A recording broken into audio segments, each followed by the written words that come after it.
Good evening, ladies and gentlemen. This is Brock Beard from LastCar.info, welcoming you to our post-race show. For those of you watching this on tape delay, here will be a couple days after the events at Phoenix here. This will be on Wednesday afternoon. Just catching up with all the action from this weekend. We'll be talking about all three series. I even have a little bit on the ARCA West race from that weekend. Again, just finishing up our trackside coverage for the year 2023 and NASCAR's 75th anniversary, and of course the final season as a full-time driver for both Kevin Harvick and Aric Almirola. So we'll be catching up on all of that. We'll talk about the last place battles here. We'll do some trivia tonight as well. So settle in. We got a lot to definitely cover here tonight. And of course, we'll definitely be mentioning the Derrike Cope book and the upcoming release coming up this next Tuesday. So, quite a bit to get through, and we'll just go ahead and jump right into it. I guess the first thing I want to ask is, for everybody here in the crowd here and those of you who are following along on the social media, I hope you guys enjoyed the coverage this weekend. I certainly enjoyed putting it out there. Phoenix is an event we've had circled on our calendar here these last few years, and even before it was the championship race. The first couple years, we attended this race in 2018. It was the first time I was out there. Last Bro had his own trip down there in 2017 just to kind of test the feasibility of it, of driving from our headquarters here, and had a great weekend there. The weekend Matt Kenseth won his last race. And then in 2018, when we both went down there, that was actually the very same weekend that I started doing the research for the Derrike Cope book. First interview I had with Derrike and his wife Alicia at the Starcom Racing hauler there that weekend. So that was, the event has a lot of significance there for us. We've been, again, not maybe the most long-time attendees of the race there, but now 5 years here with this most recent weekend here. And had a little bit of everything. My goodness, I'd say probably out of those five, this one definitely had the most going on. It was almost too much in terms of just, it felt like I was wearing my step counter through the weekend and kind of tracking where it was going. I felt like I covered the ground pretty well in terms of one end to the other, but there was just so much stuff happening. I mean, I would get out of the sun there for a bit, and there'd be like 5 or 6 other things that were happening there at one point, and kind of catching up on all of that. But again, it was real exciting there. I really wanted to.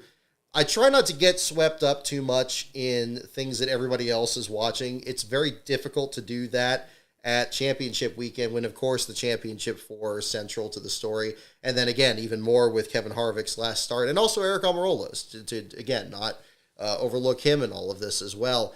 It's tricky, and in this weekend here, especially since at the moment here we're not currently planning on covering this race next season. The reason for that is, again, we're kind of looking to do some more different venues, preferably in the Midwest, and really the amount of vacation hours I have in my current work, I have to kind of budget them very carefully through that. But the advantage of that is that maybe we'll do something even bigger in 2025 there. So we're kind of making some plans a bit further down the road here. But really this weekend, I really wanted to kind of just take in as much of what was happening there at the track this weekend and really try to bring as much of that as possible to you guys there on social media. So I'm very happy with the response here that I've had so far this weekend. We got a lot of great traffic on a lot of the pictures we're posting.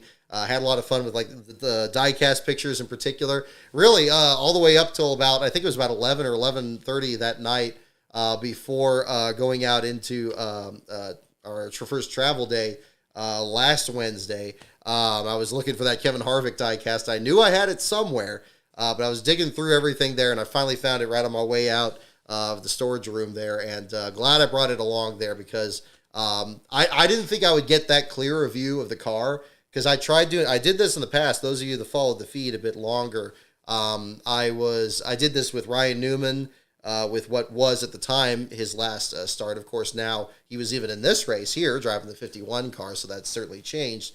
I kind of got it where the car is kind of blurry in the background.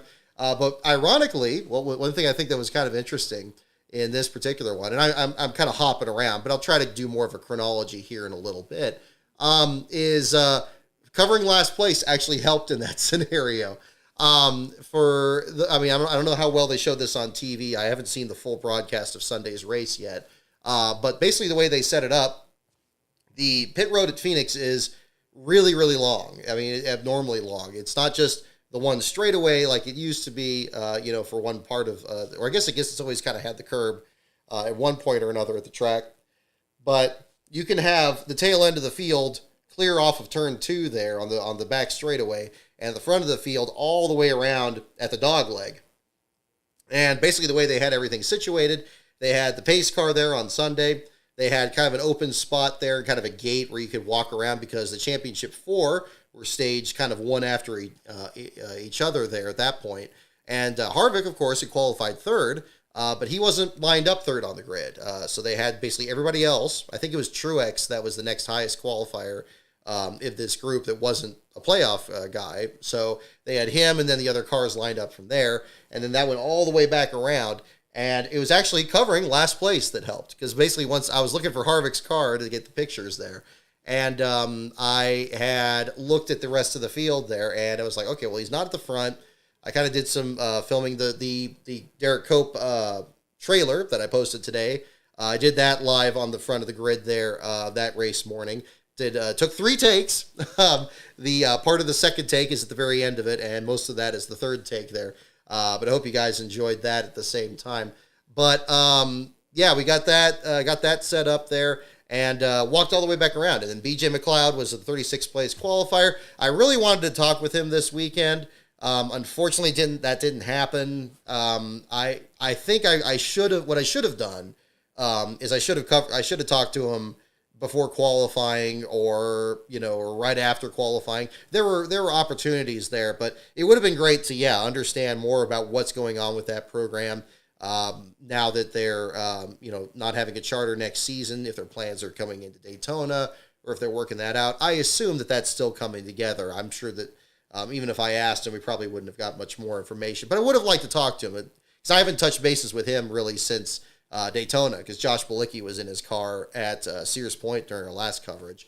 So I went back to the back of the field there, and BJ was lined up last. And then, of course, right behind him was where Harvick's car was. And I think it seemed like a lot of people, at least at the time that I got there, and there was a lot that I was doing that morning. I wasn't like really early in getting to that car. There were maybe only about a dozen people there next to his car, and most of them were keeping pretty good distance. There was a track official there that wasn't letting anybody get past about the center line of the nose of the car there, and I'm pretty sure they were doing that for everybody in the field. It wasn't just him. It was way at the back of the field, and of course they had the little chalk numbers there that people draw on pit road to show where everybody is, and for Harvick, somebody did the happy Harvick smiley face there on pit road there in the forever hashtag, which was really cool. And this was well before Harvick was there too. I mean, he was doing everything. By this point, driver introductions were underway, and he was doing his thing and all that. So that worked out really well. I was glad I was able to get those pictures there with that. Way more time than I thought I was going to have to do that. I thought it was going to be just a whole sea of legs and feet, kind of like the Ryan Newman picture was, and maybe you just have like a blurred shot behind him. But, that worked out. And there were some things really just generally from this weekend that fell into place. I try not to come into these races with too many firm expectations, like I'm going to do this and then this and then this. A lot of times, I try to just kind of go with things, and I really wanted to do more of that this year, especially knowing that we weren't, more than likely going to do this race next year. So, and I feel like that came across, but I hope that wasn't at the cost of your guys' experience there, because I wanted to make sure that there was definitely plenty enough content, and especially the last place battles there, which were very significant, really. My goodness, certainly even in the Cup Series were the case there too.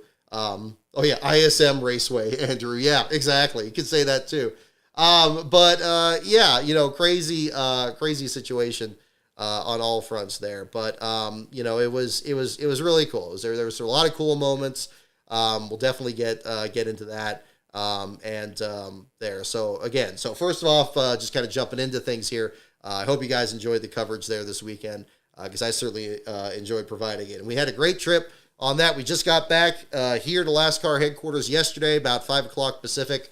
Of course, here after the time change, now things are much darker than they were outside than when we left, but a lot of fun from there. So I guess probably at this point here it would be pretty good to kind of go ahead and just talk about the race weekend in general. I guess what I may do is I know I did like kind of a photo slideshow here a little bit earlier. I don't want to be just like the boring guy droning on with clicking through the slides there. But hopefully if you guys are interested in that, I mean, there's some of these, a number of these pictures are on social media. You may have seen them. Some of them maybe you didn't. So maybe we'll kind of shake that up there too. But we'll kind of go into that. And I think that'll provide a good framework to cover all of the things that were happening from this weekend. And there was definitely no shortage of stories from there. So let me go to the second screen here. And I think we still got the chat here. Okay, cool. So hopefully this doesn't get too much of the way. I do have another version of this where it doesn't have there you go. It has the chat on this. And maybe I'll use this version here. So I could pop back in again if that works best. So just had this as a placeholder, of course, the LASCAR hat. Big thanks to our local embroidery shop there getting that one done. I'm glad that came out pretty well. Sweated this thing through, I'll tell you what, especially on Sunday. My goodness, it was, I don't know how well it was expressed on the broadcast, but it was definitely a lot warmer than anticipated there from the weekend. So I'm just going to kind of move some windows around here, and then we'll get this going. I have the standings all set up here. So probably the short version. Let me kind of, I can make that smaller and still legible. Okay, good. I think that'll work. I don't want to lose the chat here. Let's make sure I got this here. So pretty much in general, from what I could ascertain, to kind of give you the sky view of everything from this weekend, and here I'll do the second screen with me on the shot here again. So basically, the West Series race, I probably saw the least of that. Certainly the battles, the last place battles, the beginning laps there. Bobby Hillis, I got some pictures here. I'll show you here in a little bit. Seemed like it was a solid race, not too crazy. I know there was one incident with Todd Souza that was unfortunate because if I'm not mistaken, I believe that was Souza's last scheduled start in that series as well. Unfortunate for him to finish up there in the garage area. Friday, of course, the truck race was a mess. I can't really disagree too much with the consensus on that. We'll definitely talk more about the Hocevar and Heim deal there in particular, and kind of go over that. Saturday's Xfinity Series race, definitely, really thrilling there at the end. Love the battle at the end. It was a shame that anybody had to get shaken out of it there, but probably about the best case scenario you could hope for there at the finish, with all four of the championship drivers racing each other and not just ending up in a 4-car pileup when there very easily could have been one. And then the Cup Series race. Again, a much calmer race by maybe on paper, but in reality, very intense racing up front. Great battles throughout. An unfortunate deal there with Christopher Bell, who was, of course, the last place finisher of that race. A decent way to cap things off. Absolutely. And of course, Kevin Harvick played his role in that race as well. So, I think in general, we had a little bit of everything from this weekend for sure. So let me do this. I'm gonna make this a little bit bigger here. Okay. We'll get into the LASCAR certificates and everything here kind of along the way. Got more to talk about on that. Of course, we got the magnet here with everybody's name on board. Again, thank you to everyone in the Patreon, patreon.com/LASCAR on Brock. The magnet drawing, for those of you that are in here and then on that magnet, I'll publicize this more on the social media here a little later. I'm going to record that tonight, and I'm going to try to, I'm going to shoot for recording that tonight and posting it tomorrow so we can get that out there. And I want to make sure everybody is able to see that and not have to, get up in the middle of the night here just for Pacific time here. But yes, this Harvick magnet will go on there. Big thanks to everyone that was on board here this year. I know it's been a little bit lean with the video content here lately, but luckily this off season is coming at just the right time here. Getting the Cope book out is certainly going to be helping with that. But again, the status at the moment, 3 videos that are in the works. Still the 3 different scripts that have been recorded. I have another one that I have a lot of research for that I'm ready to start for the 4th video. But I want to make sure I want to at least get at least a couple of these 3 videos out here in the meantime. So we'll get some more here for you guys. Let's see. Oh, this was kind of funny. I hope Last Pro doesn't mind me sharing this one. There was a car in the outfield. Did I post this? I don't remember if I posted this. There was a pace car in the infield there where the Fans for Everybody was able to mark on it there. And I guess it has a 75th anniversary thing here. And Last Pro marked this on here, and I thought this was great. 75 years of NASCAR, 31 years of going to the races, Beard Bros since 92. So kudos to him on that. I thought that was pretty cool. I know I don't remember if I tweeted that, but I thought that was a lot of fun. So we had that. So getting to the track again, just kicking things off. I was not there for the Truck Series practice. Unfortunate that practice started off with some bad luck there for Stephen Parsons. I actually was just talking with a Parsons fan earlier today. It was, he was so excited about driving that Rackley War team there and getting a decent start. And I'd say easily the best truck he'd ever driven in the Truck Series, and through no fault of his own, just a flat tire, bad timing, just put him in the outside wall. And they had to get to a backup truck, and it just began just a really rough weekend for him. And I hated to see that. He's such a good kid. I've run into him so many times here at the track, and he's always been, he's never turned down an interview. He's always been very friendly. And I wanted to talk to him this weekend. I wasn't gonna, I'm so glad he wasn't one of the LASCAR, contenders for the certificate. He was kind of for the Xfinity Series, but that ended up being locked up earlier than that. But my goodness, between that and the struggles he had in the Xfinity Series race, that was a bit difficult to see. I think the one thing that was a little bit of a drawback from this weekend is anybody that was having like bad luck, they were having just absolutely horrendous luck. That was certainly the case with him. I saw on Sunday, Parker Kligerman was talking with him on pit road, and just kind of bucking him up there a bit. And I was going to try to kind of squeeze in there and try to do the same, but Parker was actually with him for a good while there, and I didn't want to feel like a third wheel there. So I hope he doesn't mind. I looked to try to talk to him this weekend, but I think it was probably for the best for everyone that he just kind of got through what he was getting through, and hope for certainly better things to kick things off next year. Moving on here, we got our last place finisher from the ARCA West race. Our Ben Schneider is currently working on an article for that race. We were just talking about that earlier this afternoon. So we'll have a feature on this. He did have that bright yellow car. If you can see in this shot a little bit better, blue rims on that car too. Really beautiful paint scheme. This is much closer. I guess he had the bright orange one at Sears Point a couple years ago. Good to see him bring the neon car back out. Hillis had said that this is, I believe, the first time he ran this car in about 2 years. So that was a big deal for him to get that car back out. When he was scaling back his program a little bit earlier this year, he was still just running the white car. So it was good to see the bright yellow back out there, even though ultimately it turned out to be a pretty short afternoon for him.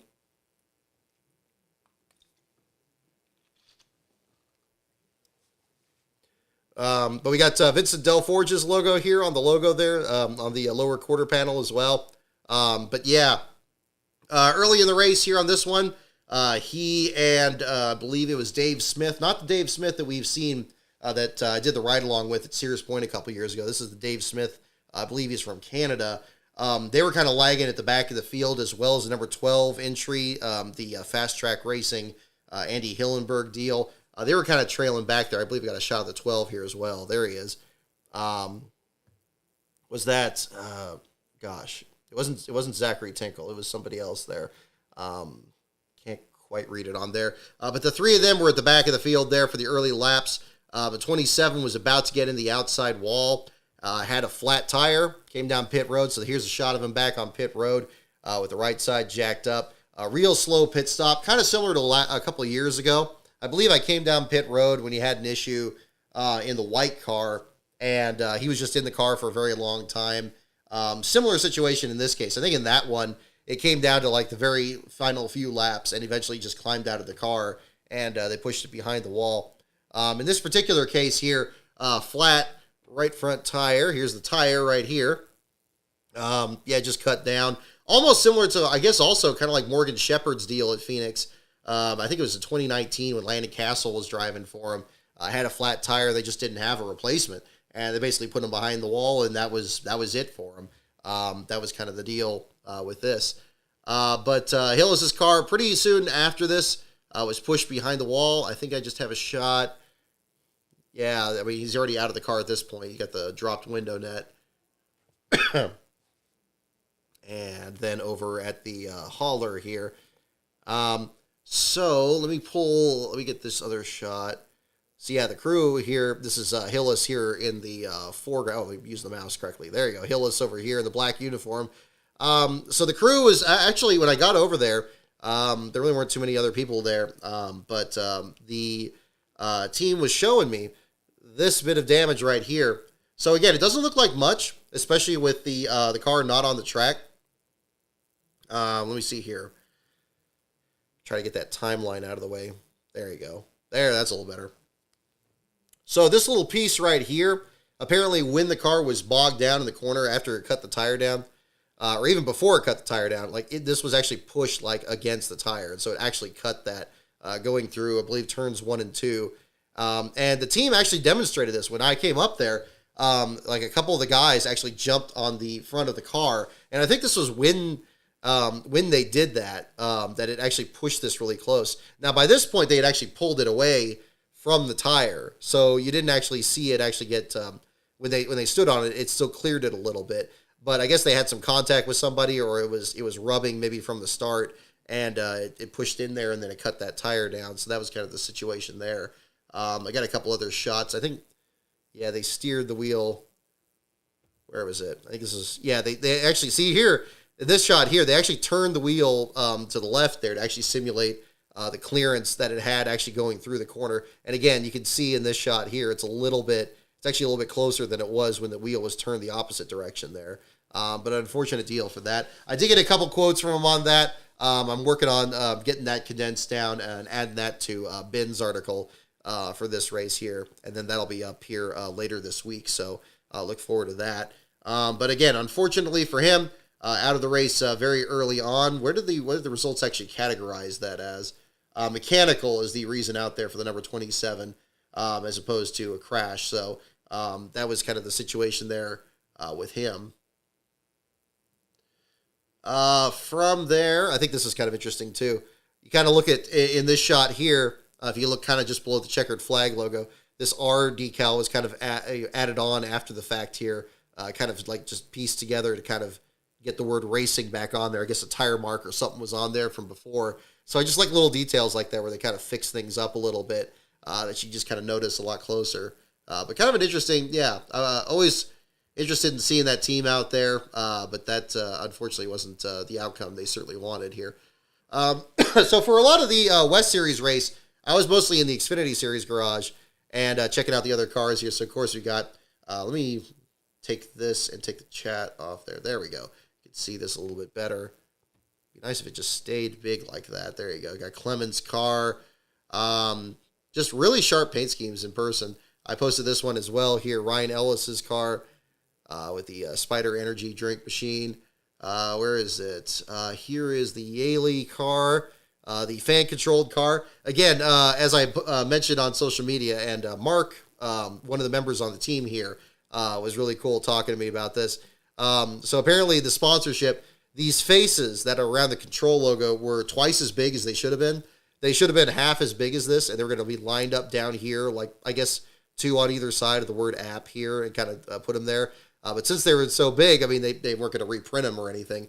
So they just kind of put them around the logo. So that ended up being kind of a last-minute thing. This crew member here on the right was still kind of adding them on there during the ARCA West race. So you kind of see as that was coming together. Unfortunate deal that how that race ended too. Again, another driver that was just having, kind of a difficult weekend. I think things went better for him in the Cup Series race for sure.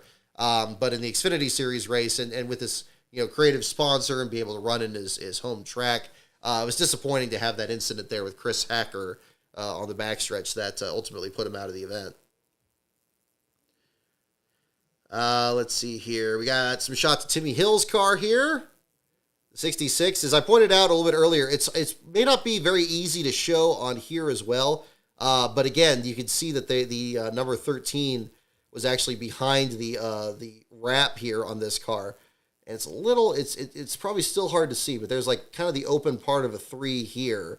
And then it kind of goes there. I had pictures of the door on the grid that showed it a lot better. I didn't really even notice it until they were on the grid, but I thought that was pretty cool. But this Tough Guard sponsorship, which actually sponsored Sage Karam earlier this year, they jumped on board the last second, and they actually went to a local print shop there to get that on board. So this Crab Shack sponsorship, the Coble Enterprises and James Carter were like the only graphics that were on there before, but then they kind of jumped on later.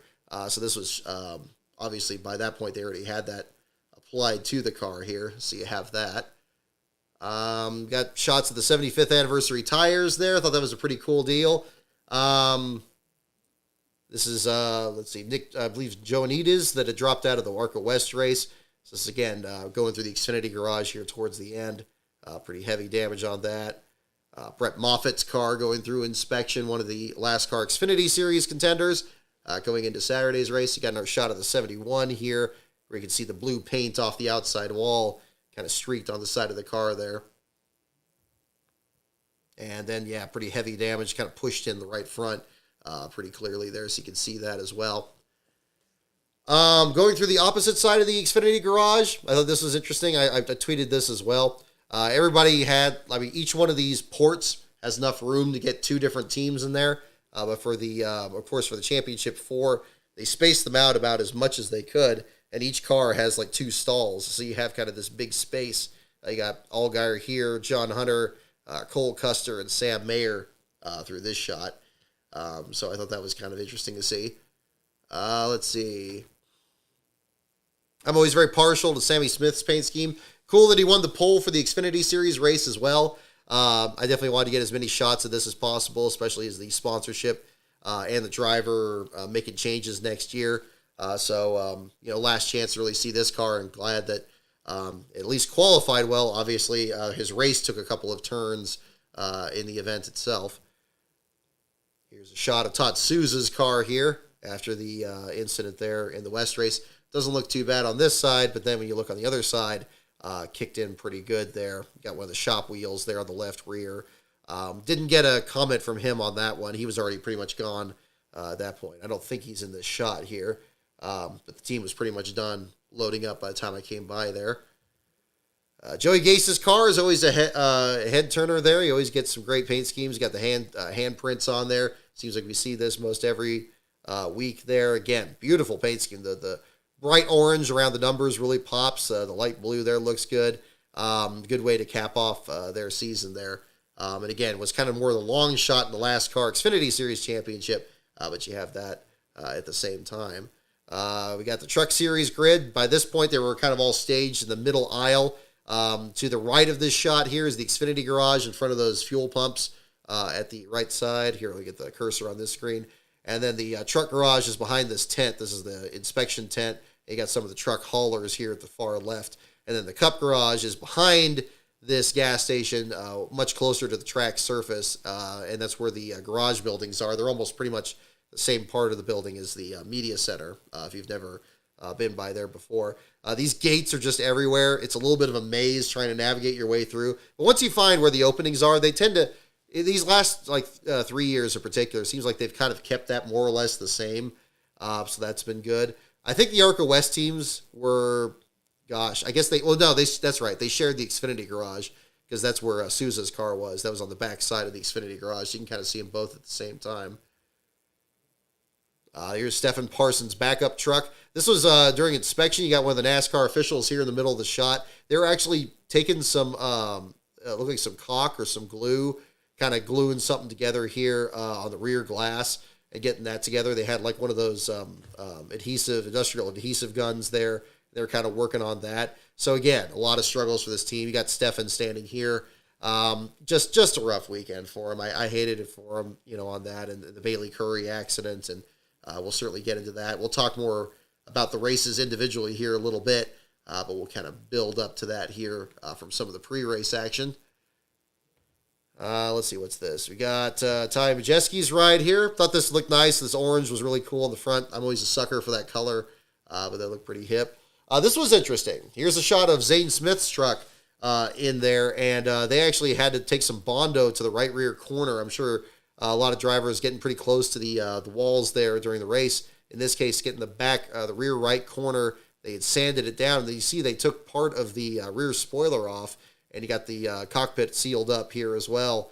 But yeah, they were working on this pretty hard. I don't know if I got a very good shot of the other side. Yeah, kind of with the crewman still working there. But you kind of get the idea of something else they were kind of working on. Let's see. Oh, this was a bummer. So the one thing that was pretty cool that the garage area did this time around was they had these different little food stands in the infield for the crew members to use, and that was pretty cool. They had this ice cream cart was in this garage for the on Friday, and it was in the Cup garage on Sunday, and then they had another one that I think served macaroni and cheese. And just good old comfort food and stuff like that. And of course, in the media center, you got food for the media and stuff like that. But I waited in line on this. But the problem is that of course this was just meant for the teams. It wasn't meant for anybody else. So if you didn't have like a competitor's license, they weren't going to serve you. I was like, hey, I'll pay, but it was like, nah. So no big deal. But word to the wise though, it was something new this year. I wasn't aware of it. They didn't tell us anything about it. So. But yeah, the good news is we went to an AW root beer on the way back, and I'm like, okay, now I'm good. This was worth the wait. I'll tell you what. So that worked out, especially on as warm as it turned out to be that weekend. So you kind of get a shot there. Let's see what else we got. Oh, there's Bailey Curry's truck here. We got this shot also. We got Cup inspection going on. The shot of Eric Jones' car. You got Corey LaJoie, Justin Haley. That other car ahead of it, I think, is Chastain. No, it's got the that's Ryan Preece. I see the logos on the uniforms there. Looks like shot here. I like this shot here, even though I got it through the chain link fence of Harvick's car and Almirola's car next to each other coming there. Give you a little bit of idea of the food they had in the infield, the media center. Burgers, beans, and tots there on the first day, so that was pretty cool. So I got a shot of that. What's this one? Oh, okay. Here's a good view. The fan access to the Cup garage. I don't know if I showed this last year, but a good view here of this is the last of the garages there. So it has J.J. Yaley and B.J. McLeod's car here. You got Ryan Newman's car at far left there. Great views of the teams and everything. So that was pretty cool. I think this is a shot of Newman's car. Yeah, there we go. Let's see. I'm looking at my thumbnails here. What was this? Oh yeah, sponsor activation, the Cheez-It sponsorship, for Stenhouse. So they had that with the displays. That was pretty cool. I have a picture in here also, the Myatt Snyder's, Xfinity car. They've had some, treetop, apple juice next to their display. So that was pretty cool. Justin Haley ran out of hero cards on that one. I picked up a number of cards here that's going to go to the magnet winner as well. I had the video of the Ty Gibbs one where I thought it was like a mini refrigerator, but it was like in the sun. I was like, oh, this is kind of neat. I wonder if they're like chilled or something. But the problem was, of course, it was a whole decorative thing. So it was just a box, and it's a black box sitting in the sun. So everything was hot and sticking together. But I did get one of those out. And again, as I said in the video, whoever wins the magnet, you're going to win that card as well. That's among the cards that I grabbed here. From these. I also went by the Legacy Motor Club one, which had Noah Gregson's name scratched out on that, and cards for Carson Hocevar and Mike Rockenfeller in the spot. You may recall, I think I showed this picture back at Sears Point when Gregson was injured from the Gateway wreck, and they put Grant Enfinger's cards in this for his Truck Series effort, so there was a little bit of difference there. I think I have a shot here where you can see where the light, I think it's this shot. Yeah, it's a little hard to see. Let me zoom it in better. You can see it you can kind of see the outline of his name in this. See if you kind of bring it up there. Yeah, kind of right there. You can see Noah's name there a little bit. So, yeah, so you can still see have that on there. Apparently, we'll still find out where he's going next year. Obviously, there's I've heard rumors one way or the other. I try not to pitch in too much on that because things can change very quickly. Kevin Harvick out of hero cards immediately. I'm sure they couldn't keep those things in there. So you got that. You got a shot of Harvick's car in the garage area. Good sized crowd. Let me take myself off the screen here again. You can kind of get a better view of the number of people there. This is just practice. They did practice on Friday afternoon, so we got that as well. What was this shot? It's just the Trackhouse hauler there. Looking at the LED lights they had on this. What was this? Here's Caden Honeycutt and Sean Hingorani on pit road. We got that. So now we're coming closer to Truck Series qualifying. We got Chris Hacker's truck here. This ended up being your last place finisher from the race. And the Taco Spot sponsorship, that ended up being a little bit of a story. This is an Arizona branch. Actually, it's kind of hard to find it because I guess the name is so genericized, I guess, on Twitter. You got to pick it by state or whatever. But this sponsor was also on Kyle Sieg's car, the Xfinity Series race, and unfortunately both this truck and that car finished last. Christopher Bell being your last place finisher of the Cup race. I didn't see this logo anywhere on his car. I might have got a good close-up of it there. Unless it was a really tiny decal. Obviously the pay structure in Cup is pretty different, but that would be, I don't know if that was the case for the trifecta, but it was strange that it happened twice, so there was the case. We got, I think it's Christian Rose's truck here on the left.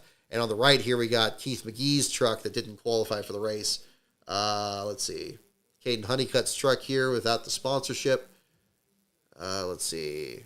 One of the last GMS trucks. Thought they did a nice job with the throwbacks here. Daniel Dye's truck here, the number 43. Kind of getting a view of that. Let's see where we got here. Is that a picture or is that a video? Come on. Where'd it go? Okay. As you can see, we got the Derek Cope motif on here. Where is... Oh, here we go. There we go. This is around the time that Heim locked up qualifying on the pole here. David Gilliland showed up in one of these shots. Whoop, where'd that go? Whoop, come on. I'm using the touchpad here, and I'm not crazy about that. Where'd it go? Okay, there we go. Where was the shot? I think it was... there's Heim out of the truck. I think this is still before they locked it up. Got some shots of Jack Wood's truck with KBM closing up. Let's see. Carson Hocevar signing autographs. Definitely quite the eventful weekend for him. We'll definitely get more into that. Quite a few people stopping him here along the way. Another shot of Caden Honeycutt's truck.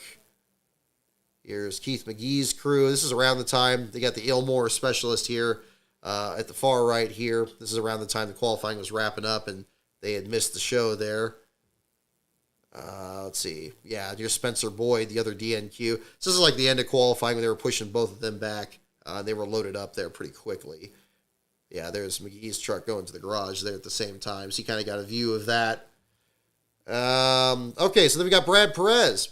Brad Perez, of course, showing up at the track here this weekend, this time for the first time in his career, driving for Mike Harmon at CHK Racing, 74 team. This was an absolute all-hands-on-deck effort, as you've seen, no doubt on social media. This team had, they had like a real small crew, as they always do, to try to get this car back out there. They were also dragging the splitter so badly. It was kind of, knocking pieces off of it. Coming into the garage area at one point, but they were just fighting the good fight. Mario Gosselin's team, DGM Racing, as well as one of their drivers, Josh Williams, was pitching in to help with the team. He's not in this shot here. This is more Friday afternoon after Truck Series qualifying. But everybody was just working their tails off, even to get the car pushed out on the grid. And Brad felt really good about his practice speed. He wasn't the fastest car for sure, but he was ahead of 3 other cars. And with, only so many different teams entered in this race with only a couple of DNQs, could have been a certain possibility to actually get the 74 in the show.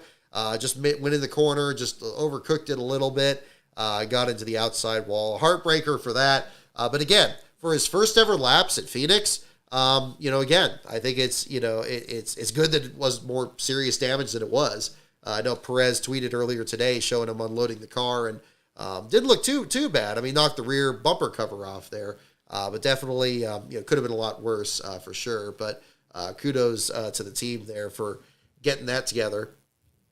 That was kind of the crazy thing. Both of the DNQs, both Perez and, as it turned out, of course, because of Daniel Dye's injury, or at least the fact that he wasn't clear after the Truck Series wreck, certainly hoping that he's doing okay.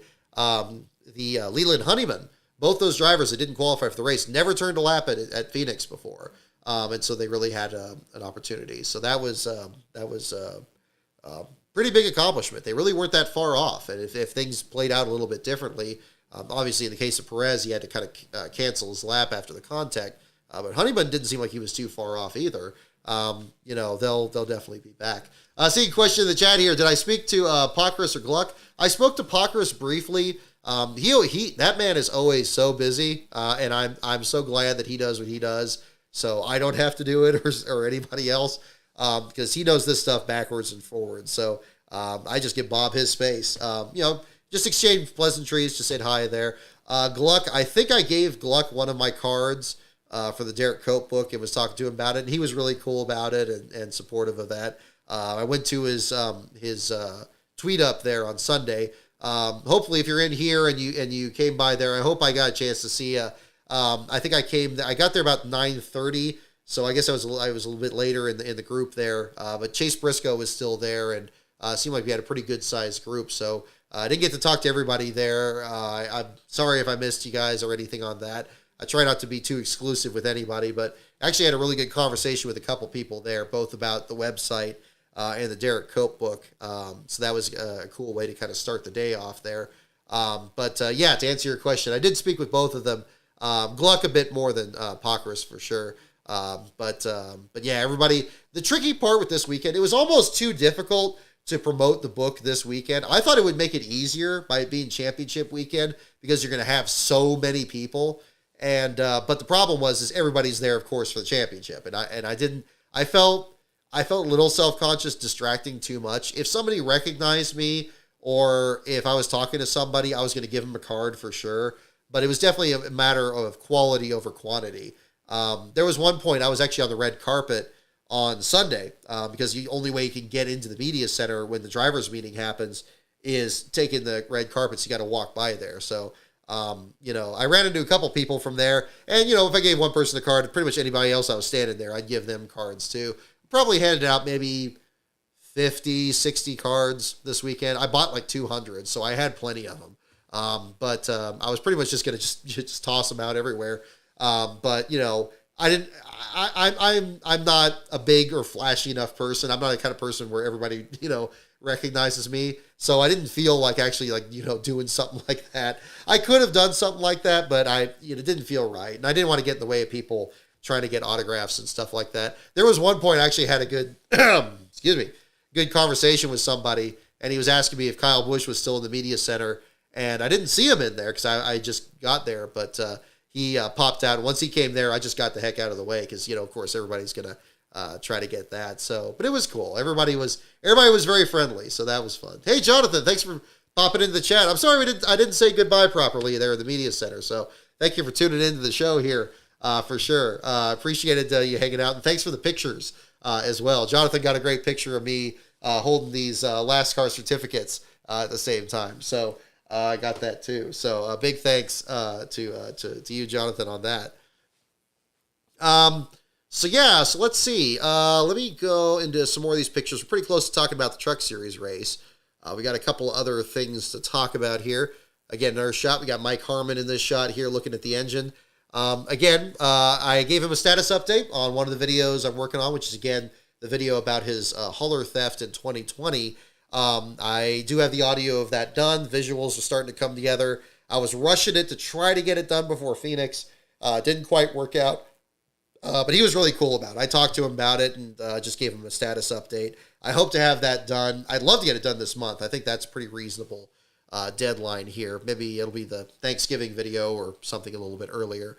Obviously they had their hands full plenty with try to get that car into the show. One thing I thought was interesting, I didn't get a picture of this, but Harman, when he was working on the car, I was looking at in his toolbox, he had his parts and everything, and he had a cover, I think it was a cover for the carburetor that was from Morgan Shepherd's team. It had the number 89 on it. That was clearly in the Shepherd Racing Ventures font. So I thought that was pretty cool. I guess it was something for, it was round. It kind of looked like the top of the carburetor if it wasn't that or something that I guess they would use for the air cleaner. So we got to talk about this. Yeah. So let me tell you about this. Running into Frankie Muniz. Now I was standing by Mike Harmon's car. I'll tell you what I do and do not know. And at least for my own thing, because again, I don't like doing silly season stuff. Weird stuff happens, and it can go one way or the other. Get into the garage area. I was basically standing over at the Mike Harmon car there, and the crew was working on it. And I saw Frankie Muniz. Frankie Muniz was standing there, and he was watching the crew working. And he had a PR guy that was with him, some guy with sunglasses that was a little bit taller than him. I didn't know who he was, but he was kind of showing him around. And I recognized the hat because I actually got this hat for Lastbro for his birthday. And I ordered one online, and I had him sign it because I thought that was pretty funny. Because Lastbro wasn't a big fan of the Malcolm in the Middle show. It's like, oh, I always hated that show. And then when he got this one, I was like, well, how about if I get this? But actually, he ended up really liking the hat, especially since that Frankie actually drove Sterling Marlin's car for the 2001 500. Of course, Lastbro is above all things a hardcore Marlin fan. So he actually got a kick out of that. So that was kind of a cool thing. I didn't get that here, of course. I got that online. His birthday was back in July.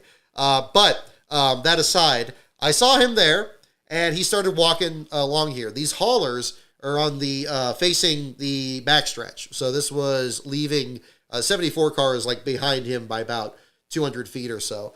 And he was kind of going one at a time here. And I kind of saw him, and I was like, oh my goodness, it's like, are you Frankie Muniz? And I asked him if I could take his picture. I figured since, he's more, the Hollywood celebrity type, I figured rather than doing like a clandestine picture, I just asked him to take one. And so he stopped. He agreed, and he stopped there and took his picture.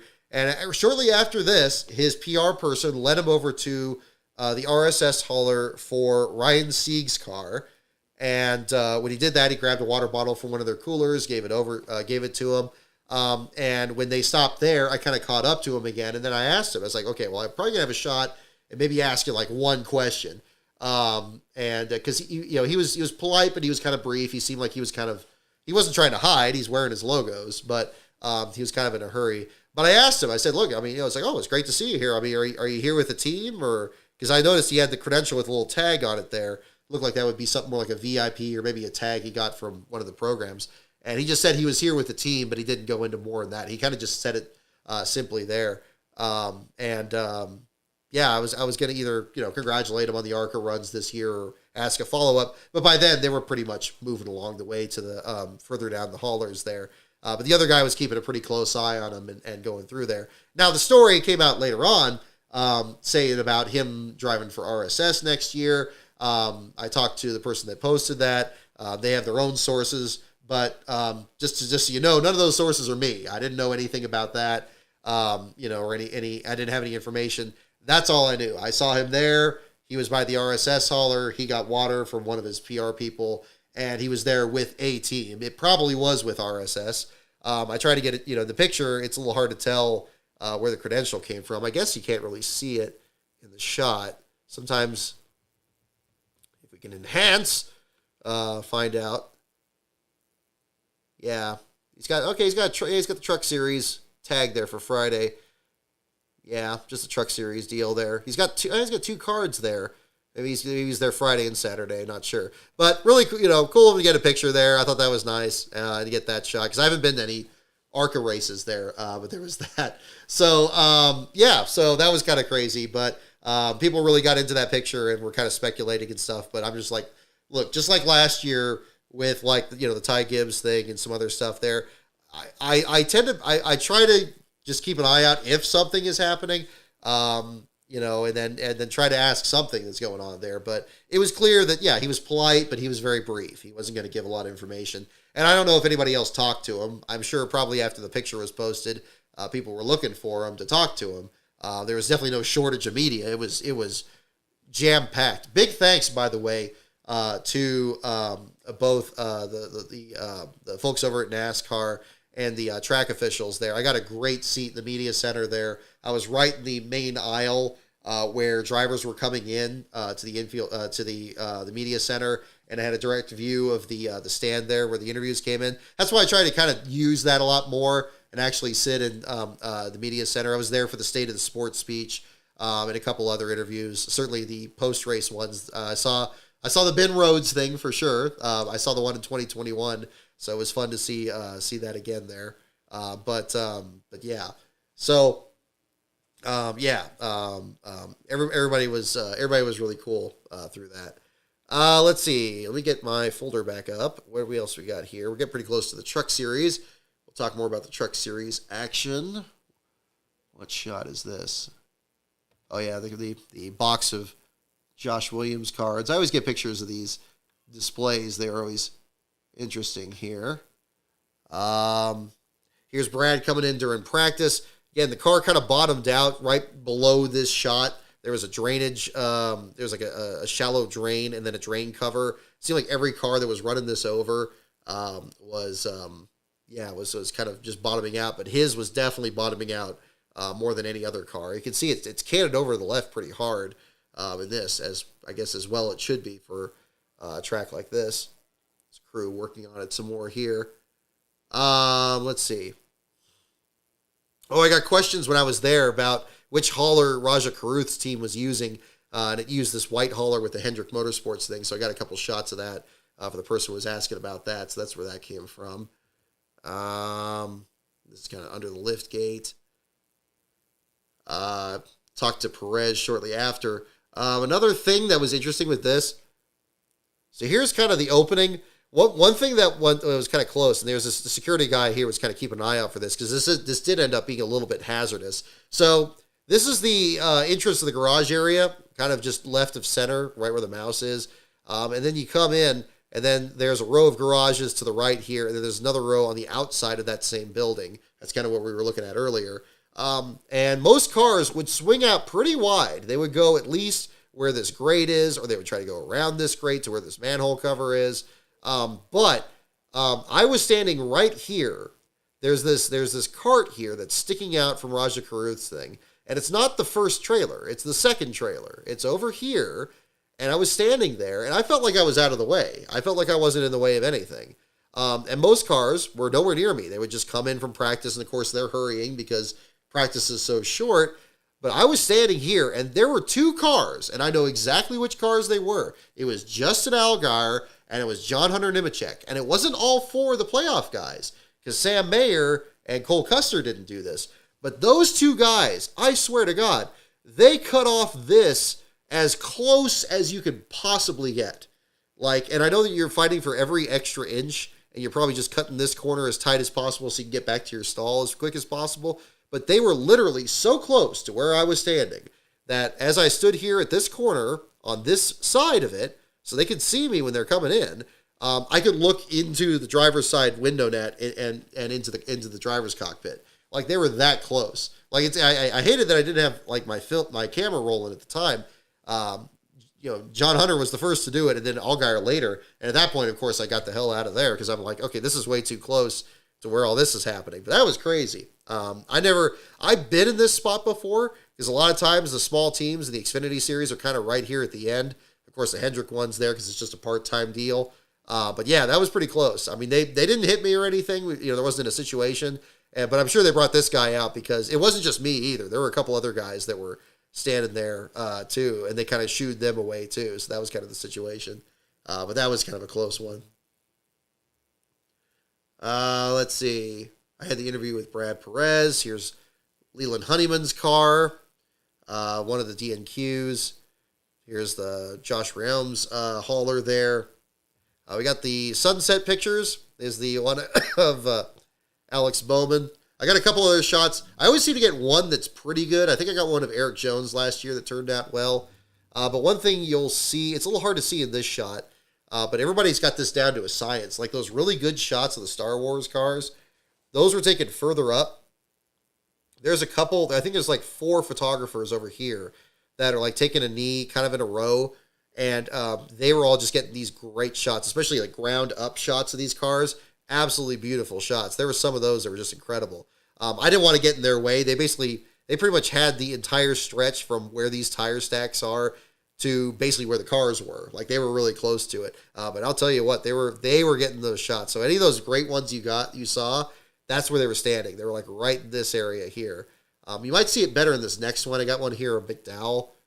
Nah, it kind of blocks the shot a bit more, but yeah. But again, they were kind of, you see, there's a lot of vests and stuff coming through here. So you got probably Jared Allen and the rest of their crew coming through here. A couple others here is LaJoy. I love the way that it kicks up the sand in the infield. Like it's just beautiful area here. So that was always pretty cool. And then going the other direction, getting a couple of shots of the cars leaving the garage area here. Got Ty Dillon in that one. I think this is this is McLeod. I thought I got Newman in here too. I think I got him. Yaley was a bit closer, but that's okay. This one here, we got Newman, Briscoe, and I think it's Kyle Larson behind him. So pretty cool. Let's see. So we get to the Truck Series race. They had all the trucks for the drivers here. This is Ben Rhodes talking with a couple of friends. He was taking pictures with people. For all the ways that he won the championship that night, he was pretty laid back even going into the race. Like he was, just talking with people. He got other drivers here that were kind of by themselves. But Rhodes happened to be in the second truck here that was kind of near the fan zone. And he had a couple other guys that were talking with him. So try to get some shots of that. So we got Derek Kraus in the second Spire truck here. We're getting very close to the Truck Series action here. Let's see. Hope I'm not making this too boring for you guys here. We'll definitely talk about the races here at the same time, but just kind of going through this here.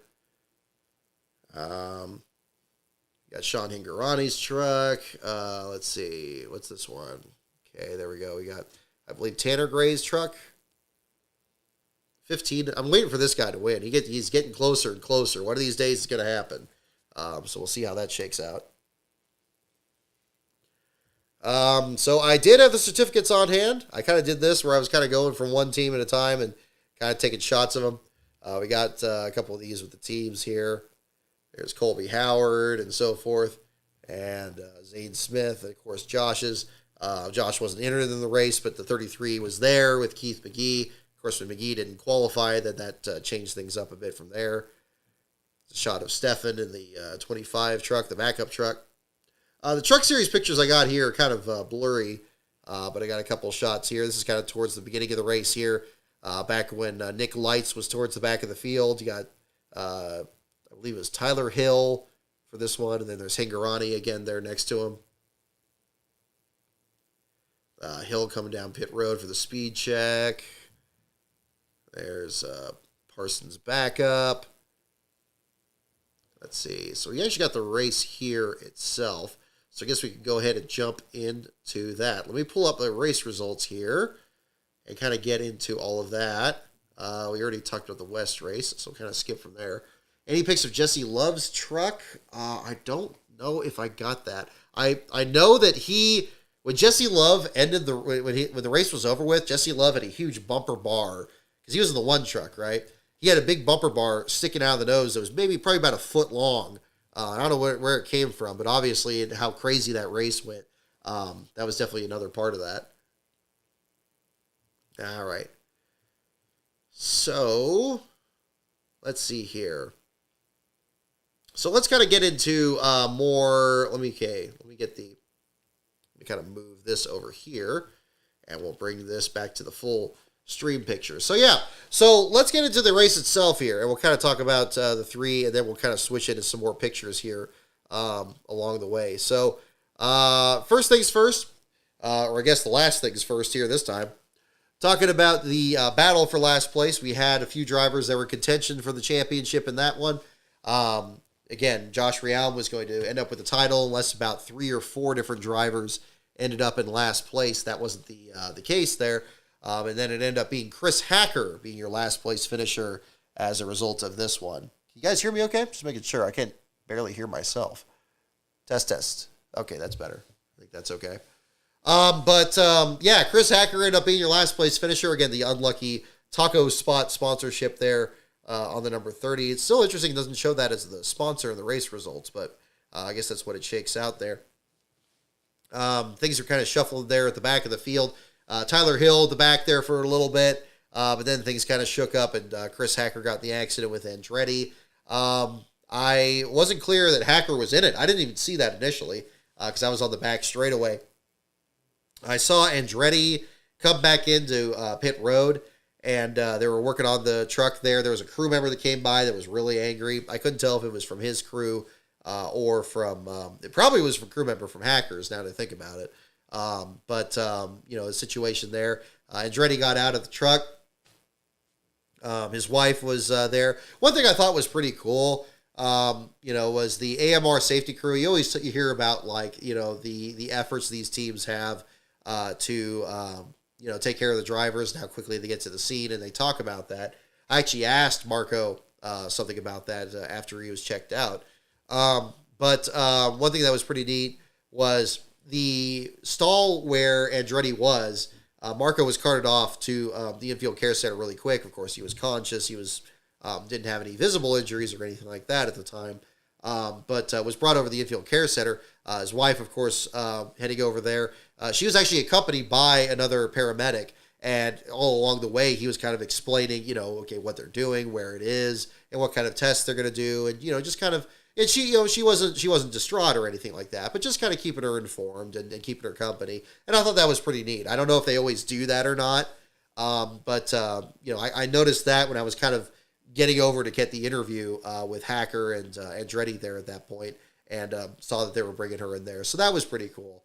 I didn't realize Hacker was in the wreck until the 30 truck was towed into the infield, into the garage there. They must have gone through the dog leg instead. But they were working on that and getting that all checked out. So that was the case. It was pretty heavy damage there to his machine there.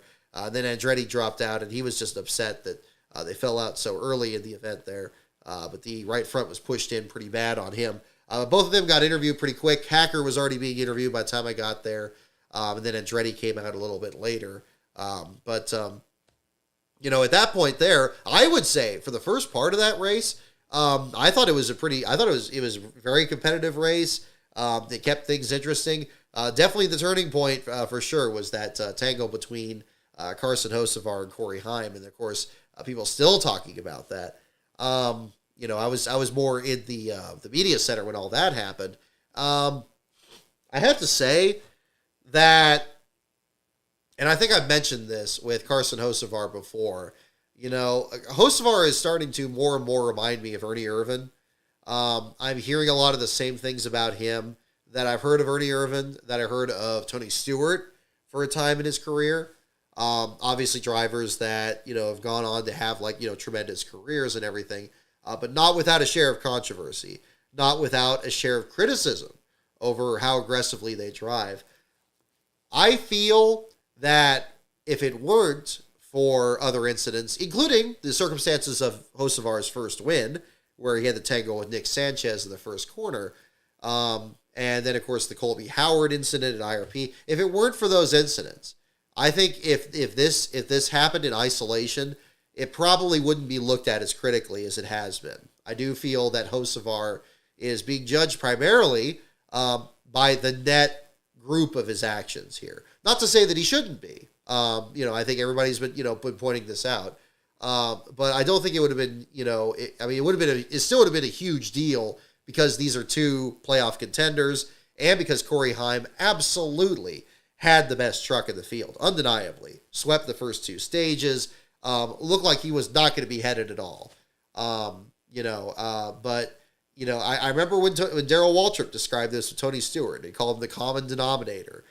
They said that, look, you have all these incidents, and you always hear these drivers that are angry, but who are they angry at? It's always the same person. It was almost exactly the same thing as Ernie Irvan in like 1991 to 92. Same deal there in his career. It was unfortunate. And I know there's been a lot of criticism of Hocevar and his actions afterwards, whether it was pounding the steering wheel or, his interview afterwards where he appeared contrite, and people, saying like, oh, is this an act or is it that? It's unfortunate. It's unfortunate across the board. I think that, certainly it was a situation where,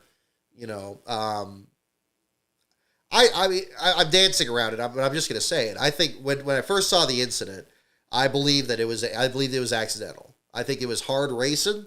I think that, he had a little bit of an opening. It wasn't immediately on a restart, but it was soon after it. And he was trying to make things happen. I think they were both racing each other very hard. And Heim, had a good enough truck that, if he got around Friesen or the other trucks that were there, it wouldn't have been a problem. My always view with these incidents, especially if it happens in traffic, especially if it happens where it's a dominant driver that then gets caught. My thinking is always, if you don't want to get caught, don't get caught. And I know that, you can't always handle that because you're going to have lap traffic. Maybe you're going to have restarts. Maybe any other number of things can happen. But once the field has a chance to sort itself out a bit, I have a hard time being, 100.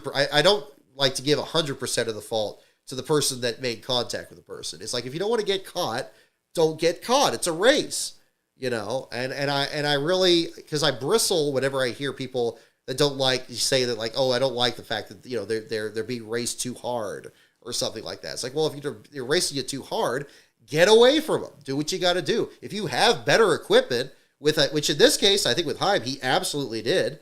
He really had no indication that he didn't. That was it. So, do I still blame Hocevar for the incident? Yes. I'm not going to pretend that he had nothing to do with it. That's absurd. Of course he did. He drove into that corner too hard. There was a bit of an opening, arguably not enough of one, but it really looked to me like he got loose on that transition between the apron and the banking. And I know the Phoenix doesn't have a lot of banking to speak of, but that was the case. He got up a little bit, got into the corner, and it was enough to turn him around. It was a racing deal. Now, unfortunately, it was a championship. It was a championship 4. And in a winner-take-all race, it absolutely spoiled Heim's run. The race is entirely too short. And there were too few laps left. What was it, 30 laps to go? There was no way he was going to make up all that ground and beat the other 3 playoff contenders. It just wasn't going to happen. It took him out of it. So clearly in that case, Hocevar had to race him differently.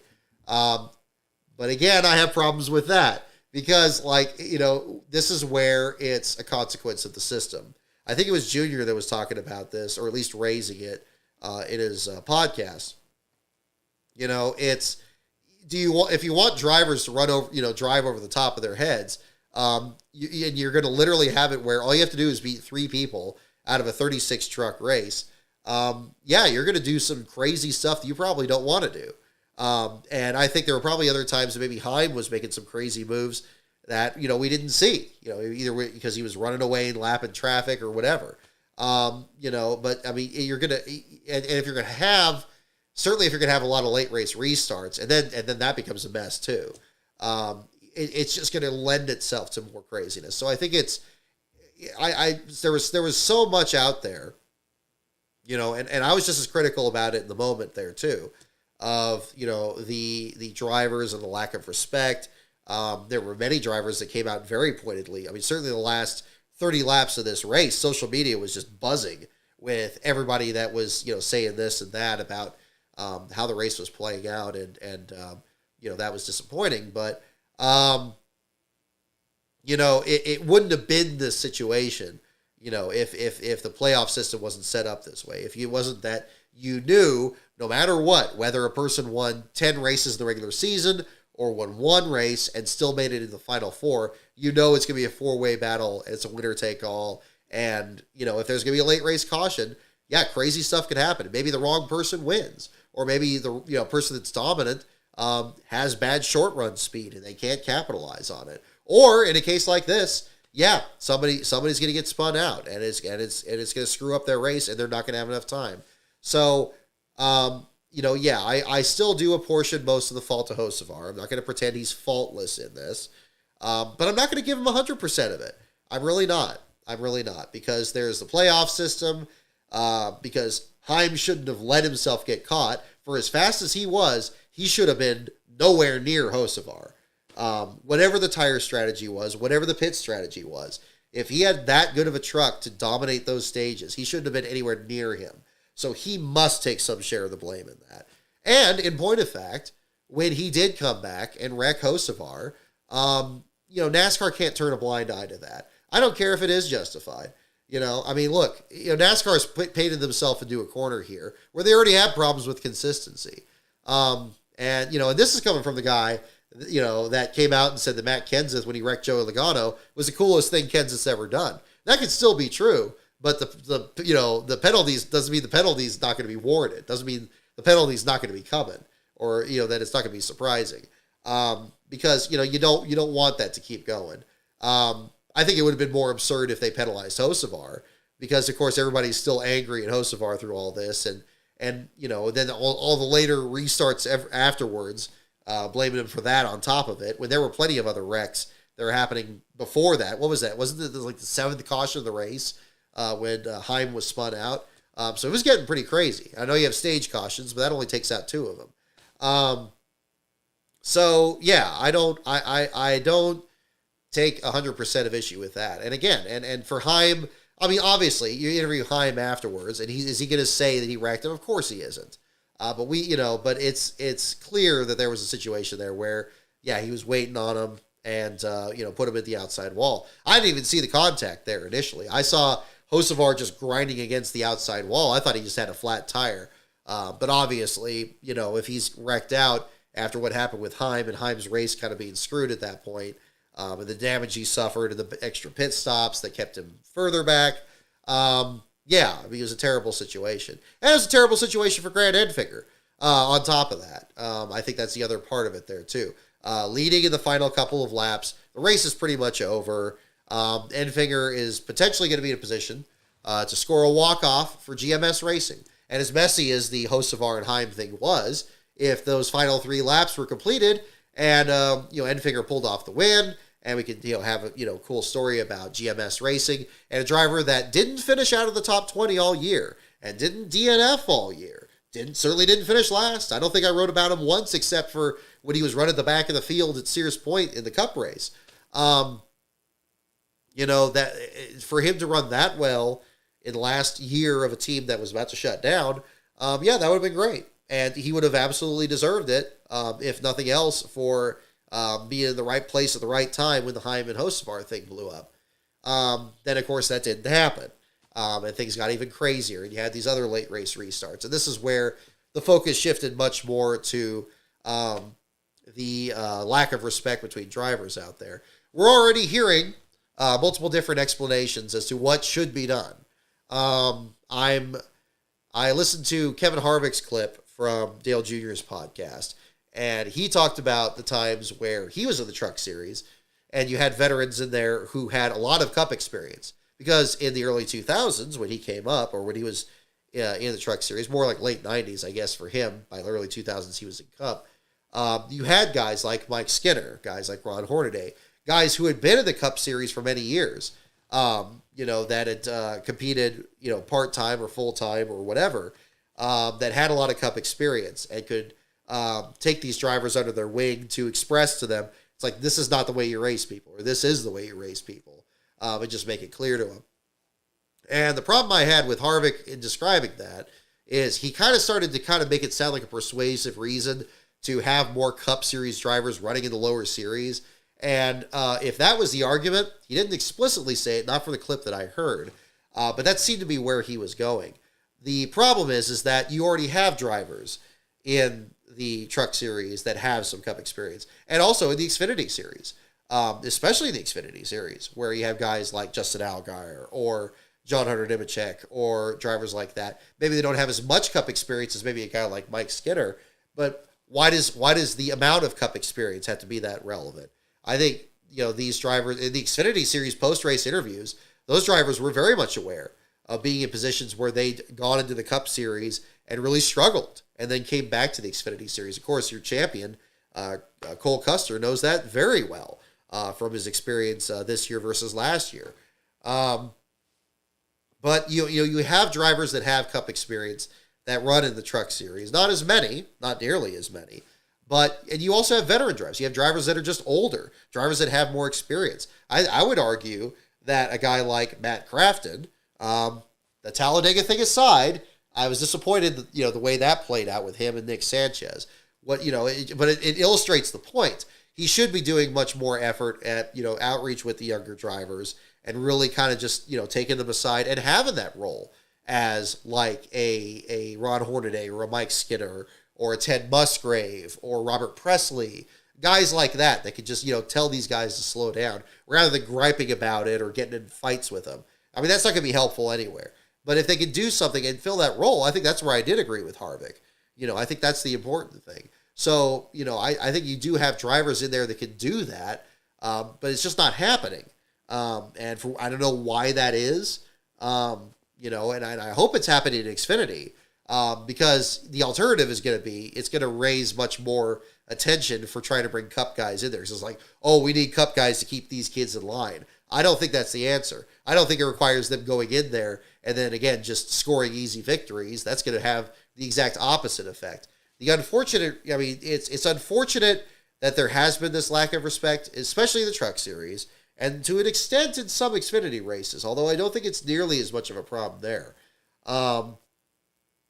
Because, again, I think that both these series have, for better or worse, developed their own identity and actually developed talent in there.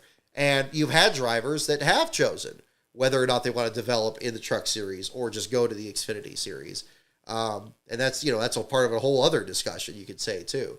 But yeah, I think that's another way to kind of look at it at the same time. But, it was messy at the end. I mean, and you had just so many other wrecks, and not even among the championship people, just everybody else. But then, of course, there's the other element, the other thing that doesn't get brought up as much. And I don't know why this doesn't get brought up in the context of the multiple restarts at the end of the race, was the fact that the restart zone was painted in the wrong spot. It was too far back? So far back, you got people fanning out, 7 and 8 wide in the dog leg because they didn't have to restart much later on. They didn't have to stay in formation that little bit of distance longer. That would have made it a more orderly start like you would see in the Xfinity Series or the Cup Series. We saw this year at the road courses how important it's been to have the restart zone be in a position where, it's not going to be a big pileup, especially at the Charlotte Roval and in Indianapolis, where they put the restart zone in the middle of the chicane. So everybody's much slower when they're taking the green flag rather than charging into it and then having to slow down and charge out of it and maybe have a big pileup either in the Heartburn turn at the Roval or especially like we saw last year at Indianapolis in the first corner there.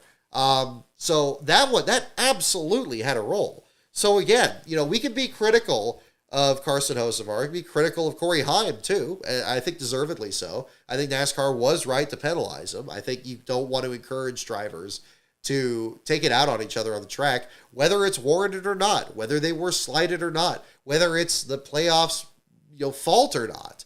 Again, if you're going to penalize Matt Kenseth, you're certainly going to penalize Corey Heim. And I know that penalty may not mean anything because, the championship's already decided. And it just basically puts him behind Hocevar and that's it. But still, I think that's the way to, that's what they have to do. But that's not the answer to everything. So it was a top-down mess. It was everything. It was several problems that commingled together. It wasn't like Carson Hocevar came in there and just screwed everything up. It was one part of everything else that played into it. And yeah, coming out the other side, I mean, you got Ben Rhodes winning 2 championships despite not leading in any of these other categories this year. But under the system and the rules that we're playing by, it was enough to win the championship. And, you can't fault him for that either. And, so there's that aspect too. So it's unfortunate. I hate that how it played out. I certainly can't blame any of the other three challengers in the championship for being extremely angry. I mean, you're always going to have people that are coming in, that don't win the championship. They're not going to be happy. But in this case, I mean, all of them have legitimate gripes, one direction or another. But it's just unfortunate it played out that way. And I get people's apathy coming into that race at the same time for what was happening. Now, the other elephant in the room that we have to talk about from this race, too, is the fact that it brought up, again, the overtime procedure in NASCAR and what the practical solution to this is. And during all this that was happening, somewhere between the third and the fourth overtime, I'm like, you know what? This is a great time to post the video again, the green-white checker video from earlier this year, because it wasn't that long ago that we were back at COTA and we were complaining about all the different restarts that were happening there and the fact that the race had to go an absurdly long distance past the distance. But now we have all this on top of it in a playoff race for the championship. And what was it, 29 laps extra afterwards? So I don't know. That was a kind of a different situation. So I still think, it could just be a matter, folks. We're going to have to just pick the stupid that we want. Do you want to have multiple green-white checkers and just have it go all night? Can it go like, 5, 6 green-white checkers because everybody keeps dive bombing into the first quarter and spinning out, so you got to reset it and do it again. Even in this one here, Tyler Ankrum bounced off the wall as the leaders are coming to the line. If NASCAR wanted to, they could have made it another restart. But I think NASCAR has a threshold even there to just not, keep prolonging it. But do we want to really revisit this? The racing to the caution flag. Now, not under the 2003 rules. Every time I bring this up, I always get the same hand wringing about that. Oh no, Brock, you can't have that. Dale Jarrett, had the accident in 2003, and there were all these stupid wrecks that were happening and all these dangerous restarts. It's like, yeah, in a protocol that had existed for decades in the sport, much like a full season point system. I'm not even proposing that. I have zero problem with freezing the field and throwing the caution for an incident during during any other phase of the race. Happens on the first lap, happens maybe, 6 laps to go or something like that. The critical period are those final few laps. And NASCAR almost came close to a concept with this, with the red flag rule. They actually set a lap and told everybody in the field before the race, if the leader takes reaches the finish line by this lap within regulation, if that happens, even if a wreck happens out right afterwards, caution's out, the race is over. And they're not going to restart the race. They're not going to red flag the race and allow cleanup and finish the race under green. That's going to be the thing. And the reason for this, and I like that David Land pointed this out at Daytona, is that, you have a fair number of green-white checkers that's still under caution, which is absurd. So what's the difference between a caution at the end of 209 laps or 200 laps? So I think that's the other part to look at. I think all I'm proposing is exactly what I proposed in the video.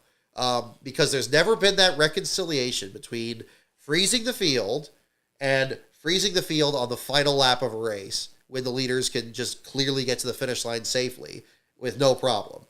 I think if the drivers are made aware and it's enforced consistently, the only judgment call should be whether or not NASCAR keeps it green flag at the end. They can either throw the caution and then it freezes the field because maybe it's not safe for them to get to the finish line, or they don't throw the flag and that you're racing, whatever lap you're on, that's going to be the last lap of the race.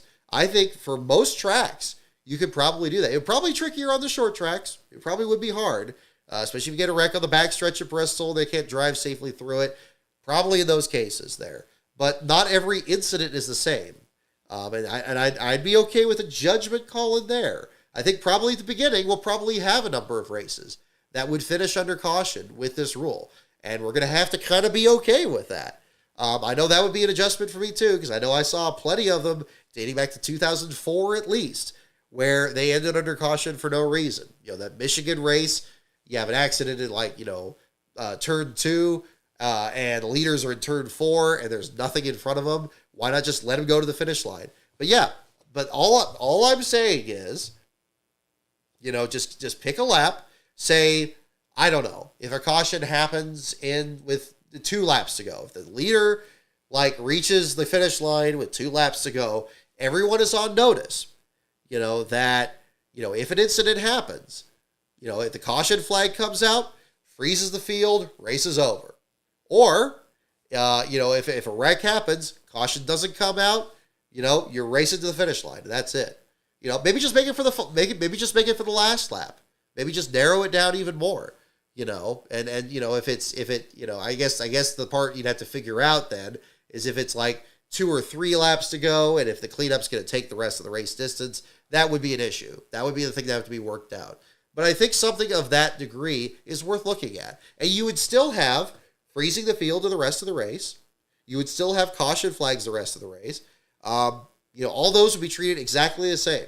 Because I agree. Having people run over each other to the line, the important element of the Dale Jarrett incident was that it was in the middle of the race. It wasn't for the finish. But the finish is, it's like when you're on a plane. The most critical moments of that flight are takeoff and landing. They're the most technical parts of it. They're the most critical elements. They're when a lot of incidents happen.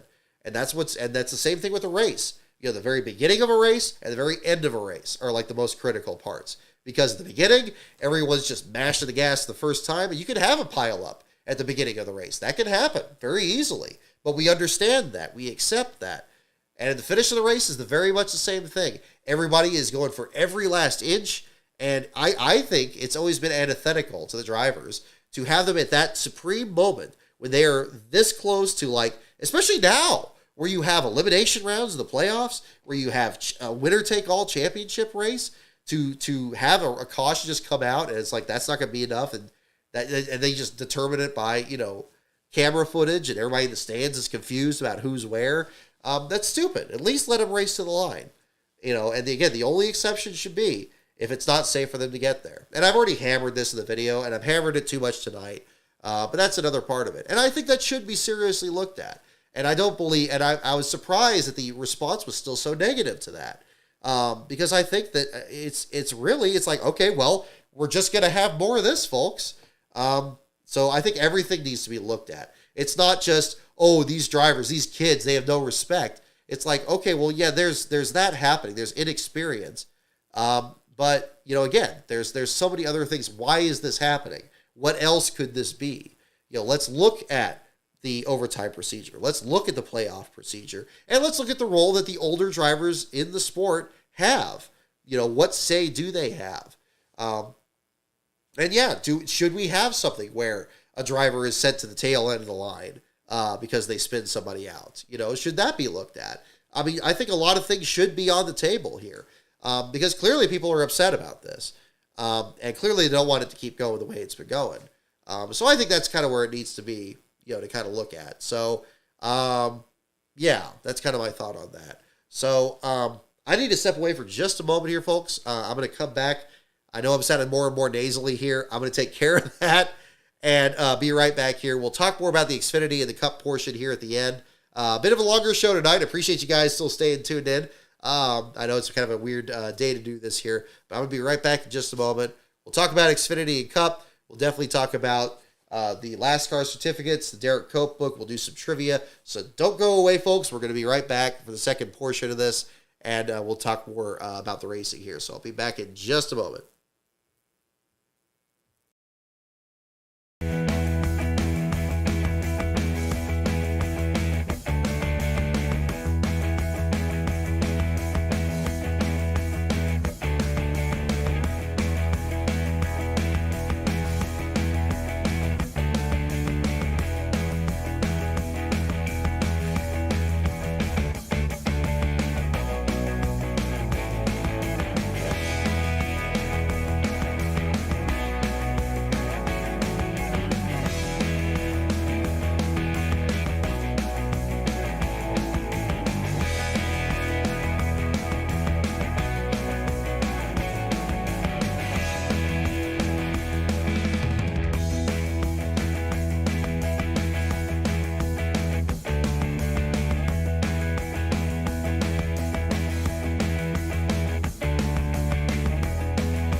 Sorry, folks. Forgot to hit the mute. Thank you. Okay, let's jump back into that. So all I was saying here is just to once again put a cap on the deal here from this weekend. So the real issue with this past race here is I think it's very eager. It's very typical in a situation like this to really look at one thing and say, oh, this one thing happened.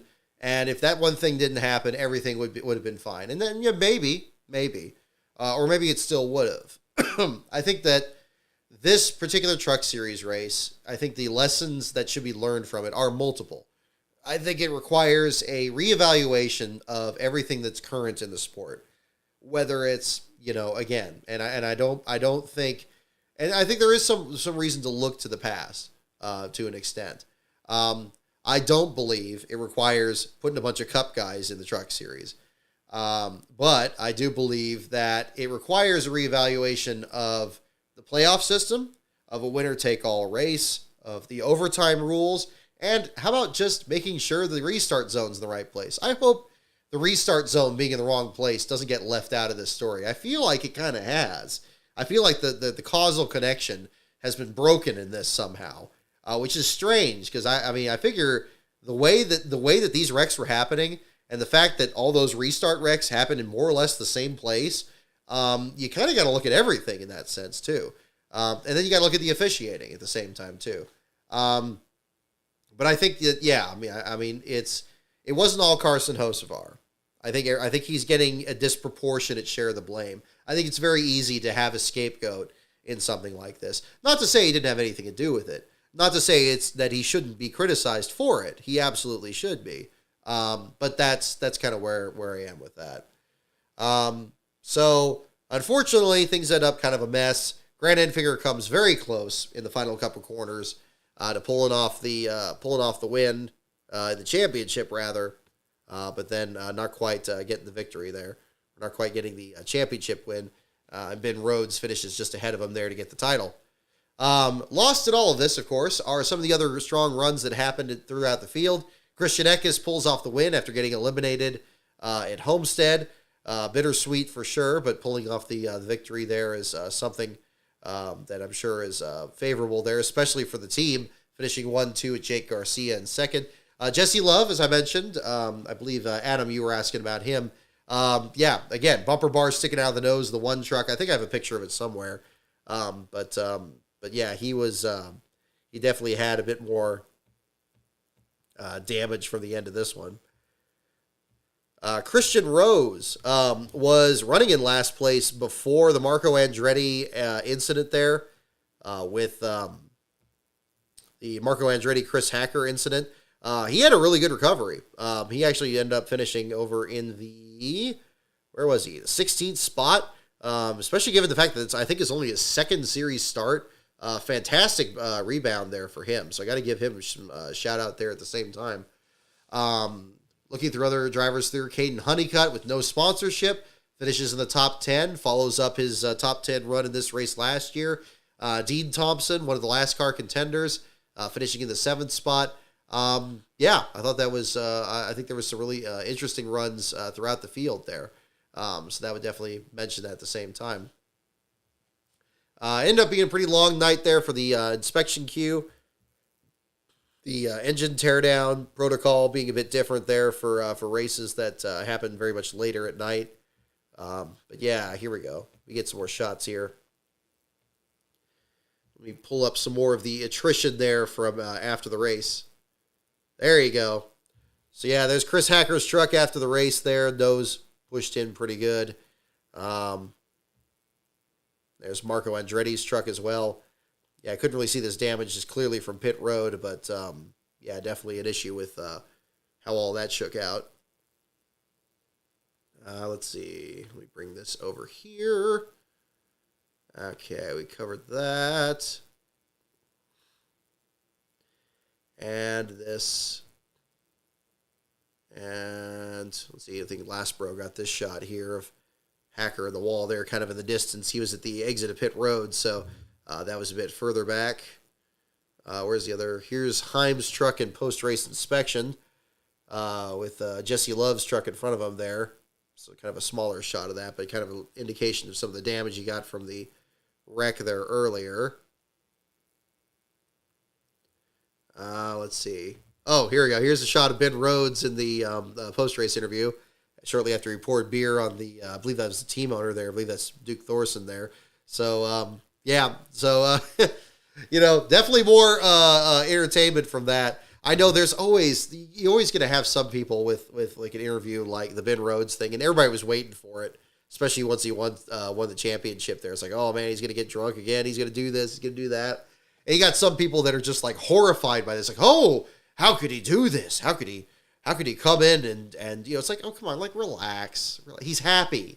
He's happy. Like, come on, people. But, again, you're always going to have some people that take exception to everything. But that's kind of another part of it. Let's see here. So I think it's more of the Friday section here.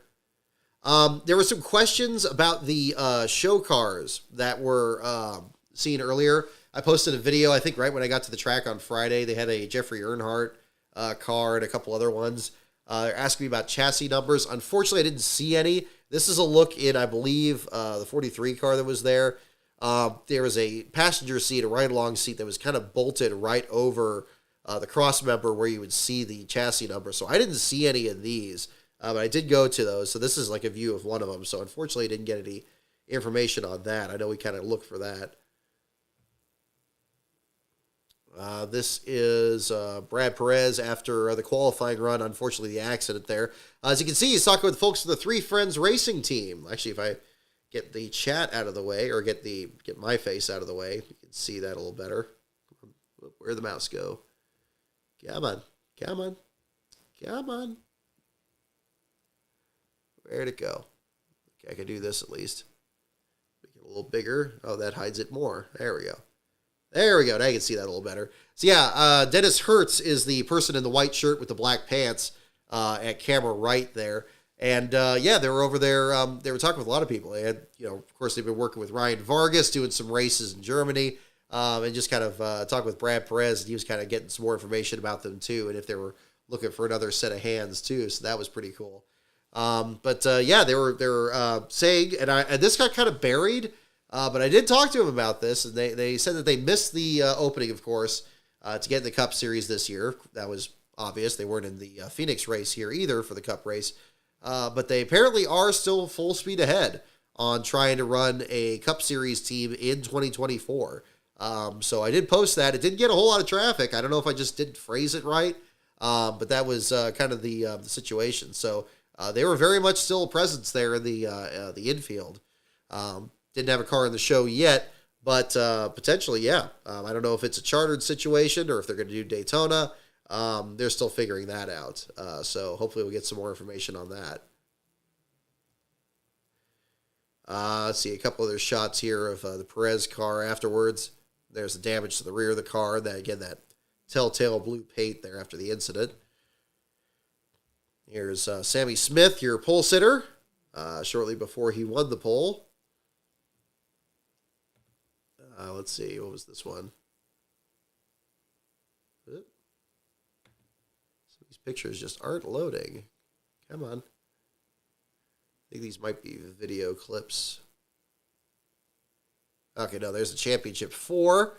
Allgaier in the foreground, then John Hunter and Custer and Mayer in the background there. They kind of had them in their own section there for qualifying as well. It's interesting all the different little preparations they're made for these championship teams. Let's see. This is Mayer going back to the garage, Sammy Smith after winning the pole, pulling in. I think this is Narshada Harvick's car. Here's Ryan Sieg's pit crew here, or the pit box with their pit sign. I thought that was kind of neat. You got the old RSS Racing sign with the yellow numbers, the red outline like they had for so many years. Here's Anthony Alfredo after an engine change. He had to go to the back of the field, so he was your last place starter. The Xfinity race was certainly, I think it was much like last year. It was kind of the last place battle of the weekend. Pretty much every driver, several drivers that were in contention. This is the one where you had like 20 different drivers that were in position because Parker Kligerman finished last twice, and those are the only times he got in the bottom 5. Alfredo rolled off last with an engine change. Stephen Parsons stove to the nose of his car about 2 laps in and had issues with that. And then you had Kyle Sieg's incident where he got put into the outside wall, and Sieg ended up being your last place finisher. So kind of had something similar last year. I remember Brandon Brown was a factor in it.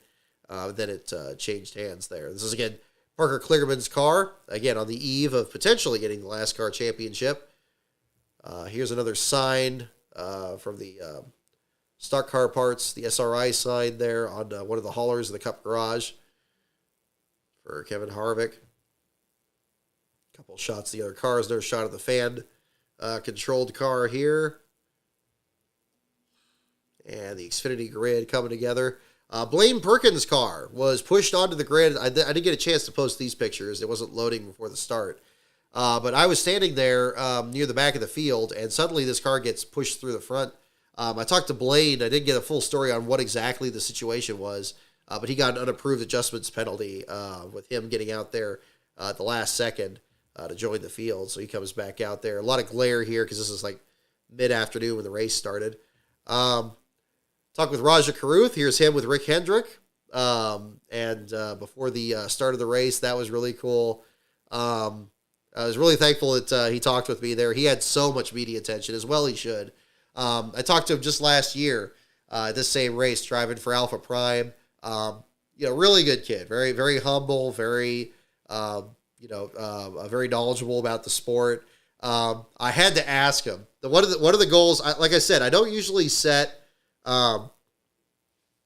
say that, okay, here's what I'm going to do, or, stuff like that. But I actually did have a couple of things I was hoping to do, but I wasn't going to, shooting for. I wanted to ask Raja about that picture that got posted on social media. I think it was on his Twitter page of where he went to the Hendrick Motorsports hauler. I guess it was Talladega or whenever this was announced, back when it was announced with the Boris Said deal. And he bought some Hendrick merch. And I had to ask him what he picked up. The full quote's in the article there from last Saturday. He told me he bought some flat build hats. He said he didn't buy diecast because he had too many. But I thought that was pretty cool. He had some great shades. I don't think I got the picture here. But he had these great Rusty Wallace-like sunglasses, mirrored sunglasses and stuff. But it was really cool. He was very excited, as well he should be. He almost got a top 10. He got in the incident there with, I guess he got in contact with John Hunter at the end there.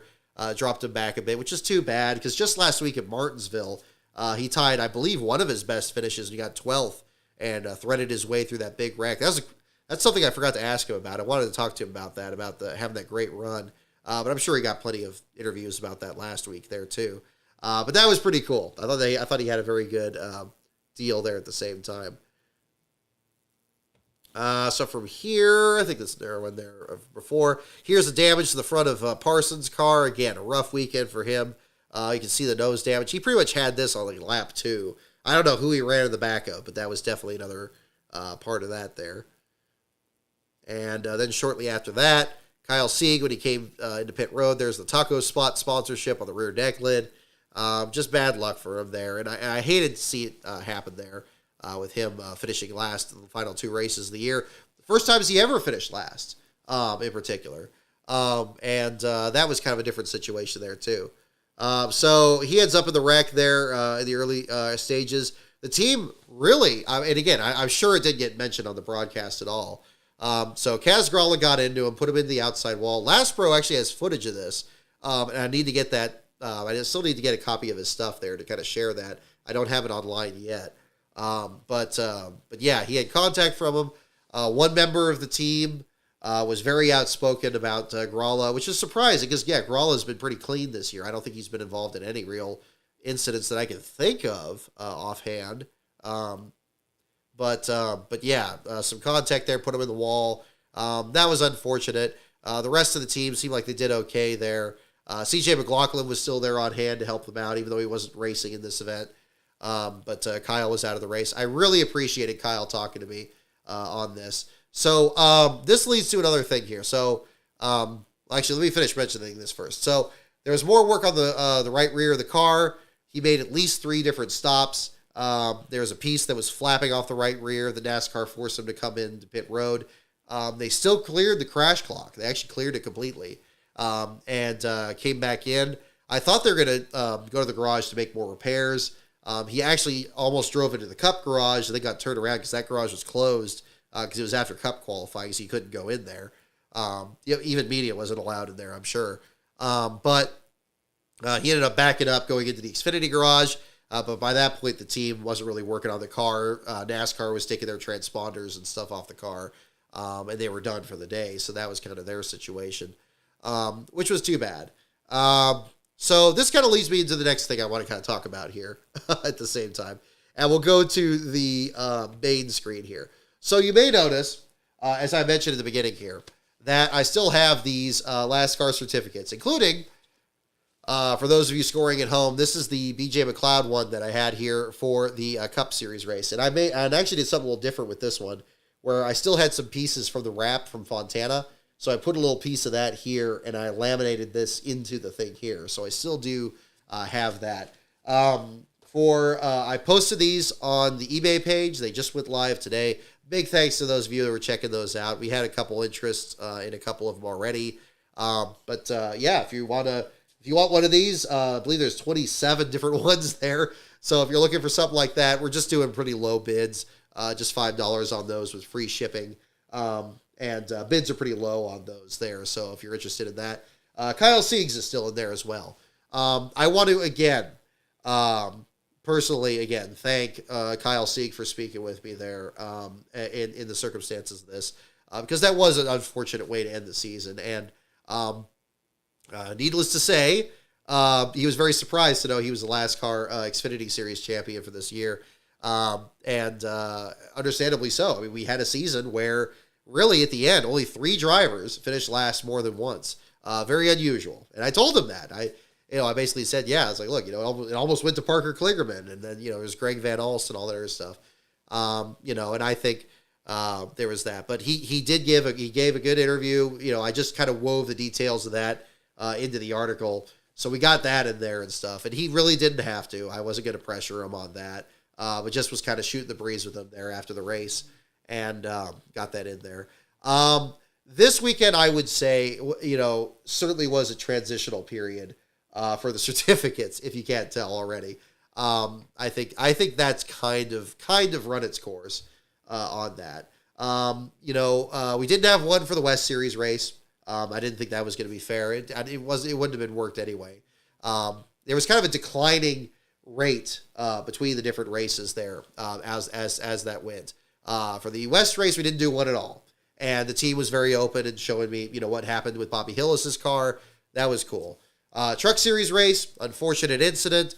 Josh Rial was actually pretty funny on Twitter there and talking about like, hey, don't let these other guys screw it up for me. Because it came down to I've been saying that it was Dean Thompson, Lawless Allen, and a couple other guys that potentially could get the championship from him. I am still sending that to him. That's actually not among the listings there, so you'll notice that's missing on the list there. So he was just having fun with it, as these drivers have had in there in the past. The Xfinity one, and again, I can't emphasize this enough. He was very polite in declining the certificate. I just basically, we had it after our conversation. I was really not wanting to really show it to him. And I said, look, this is the kind of, I took him aside where, we're kind of behind some tire stacks, so it wasn't like a big thing. And I said, look, this is the thing I do with the site. You don't have to have this if you don't want to. And he's just kind of shook his head. It's like, okay, that's fine. That's cool. And then we talked a little bit more after that, actually. So that wasn't really an ender there either. But that's why that's still there. It's still in the listing. I think somebody bid on it already. So yeah, so if anybody wants that, that's there. So with all that happening there, I was definitely already having second thoughts about giving the Cup Series certificate to BJ McLeod, especially, and to be perfectly honest, I kind of had misgivings about it coming into it because it was his third certificate. Because the previous 2, I hadn't given it to him in person. 2019 and last year, I just missed him at the track at all, and so I mailed him to the team. And I don't want to upset BJ. He is one of the nicest guys in the garage area too. I gotta say, I talked to him in Fontana. He stood out there in the hot sun at Texas when he was after the All-Star race opened there a couple of years ago.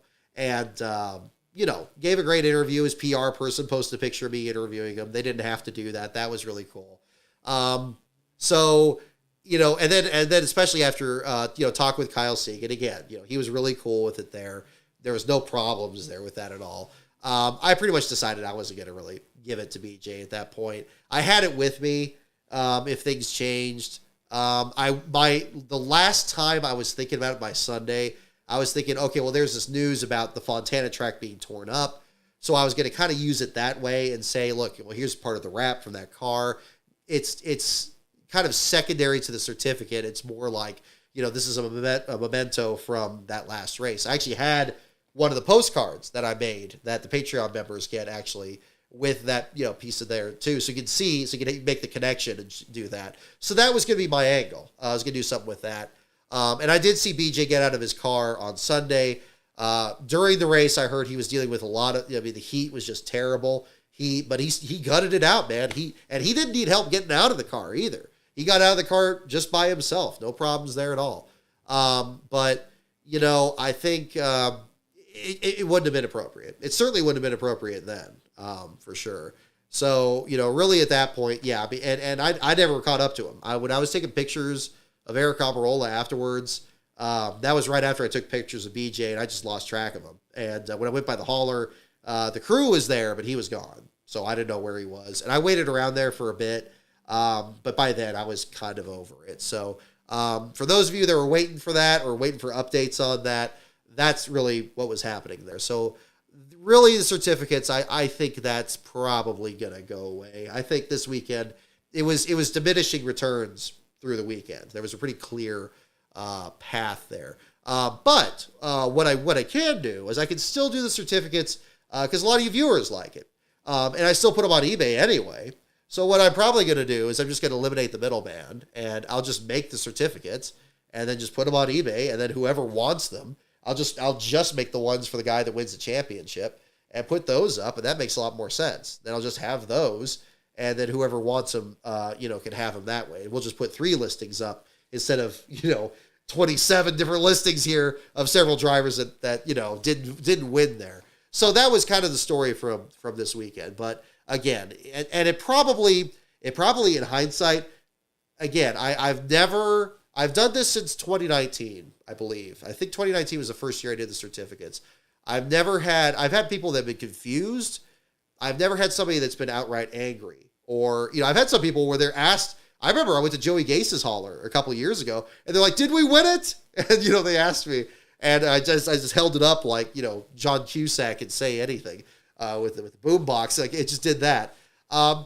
Everybody I talked to seemed to just have like a great, it was either if they were confused about it, that would be the worst, but other than that, they would either take it in stride or, they'd have a sense of humor about it. But that's a lot to ask. That's a lot to ask for drivers in these circumstances, especially after the races when it's all locked up. And that kind of dawned on me the more this weekend here. So that's kind of where we are with this. So I do still have them on the listings. I mean, again, they're all made, so they're not going to do any good sitting in my drawer. And but they're available for anybody that's interested in that.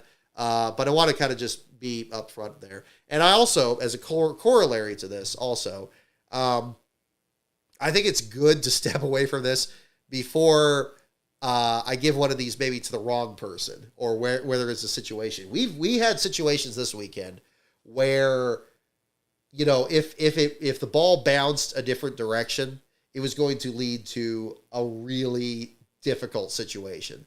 For one, in the Xfinity Series, it could have been Sam Mayer, who was one of the championship 4, ended up finishing, he was 4th of the group, wasn't he? He was right in that pack there at the end of the Xfinity Series race. Could have been a situation where I would have had to give it to him. And that would have been a situation where he would have been like Christopher Bell. It would have been like where he was last place in the race, or maybe he got disqualified. Even at JR Motorsports, where, if I mailed it to him, for example, I don't know if he would have seen it or not, but I really don't think I would have presented it to him in person. I would have tapped out. I think I would have been like, nope, especially not in that situation. Almost had this happen with Chase Elliott a couple of years ago, honestly. So that was another one of those. Another one was Stephen Parsons, honestly. When I saw Parsons and how much he was struggling this weekend, he again was a contender for the Xfinity one. Almost did win it for how much he was struggling in the 4-car, the Xfinity race with getting damage on the nose. He was running in last. He was a few laps down.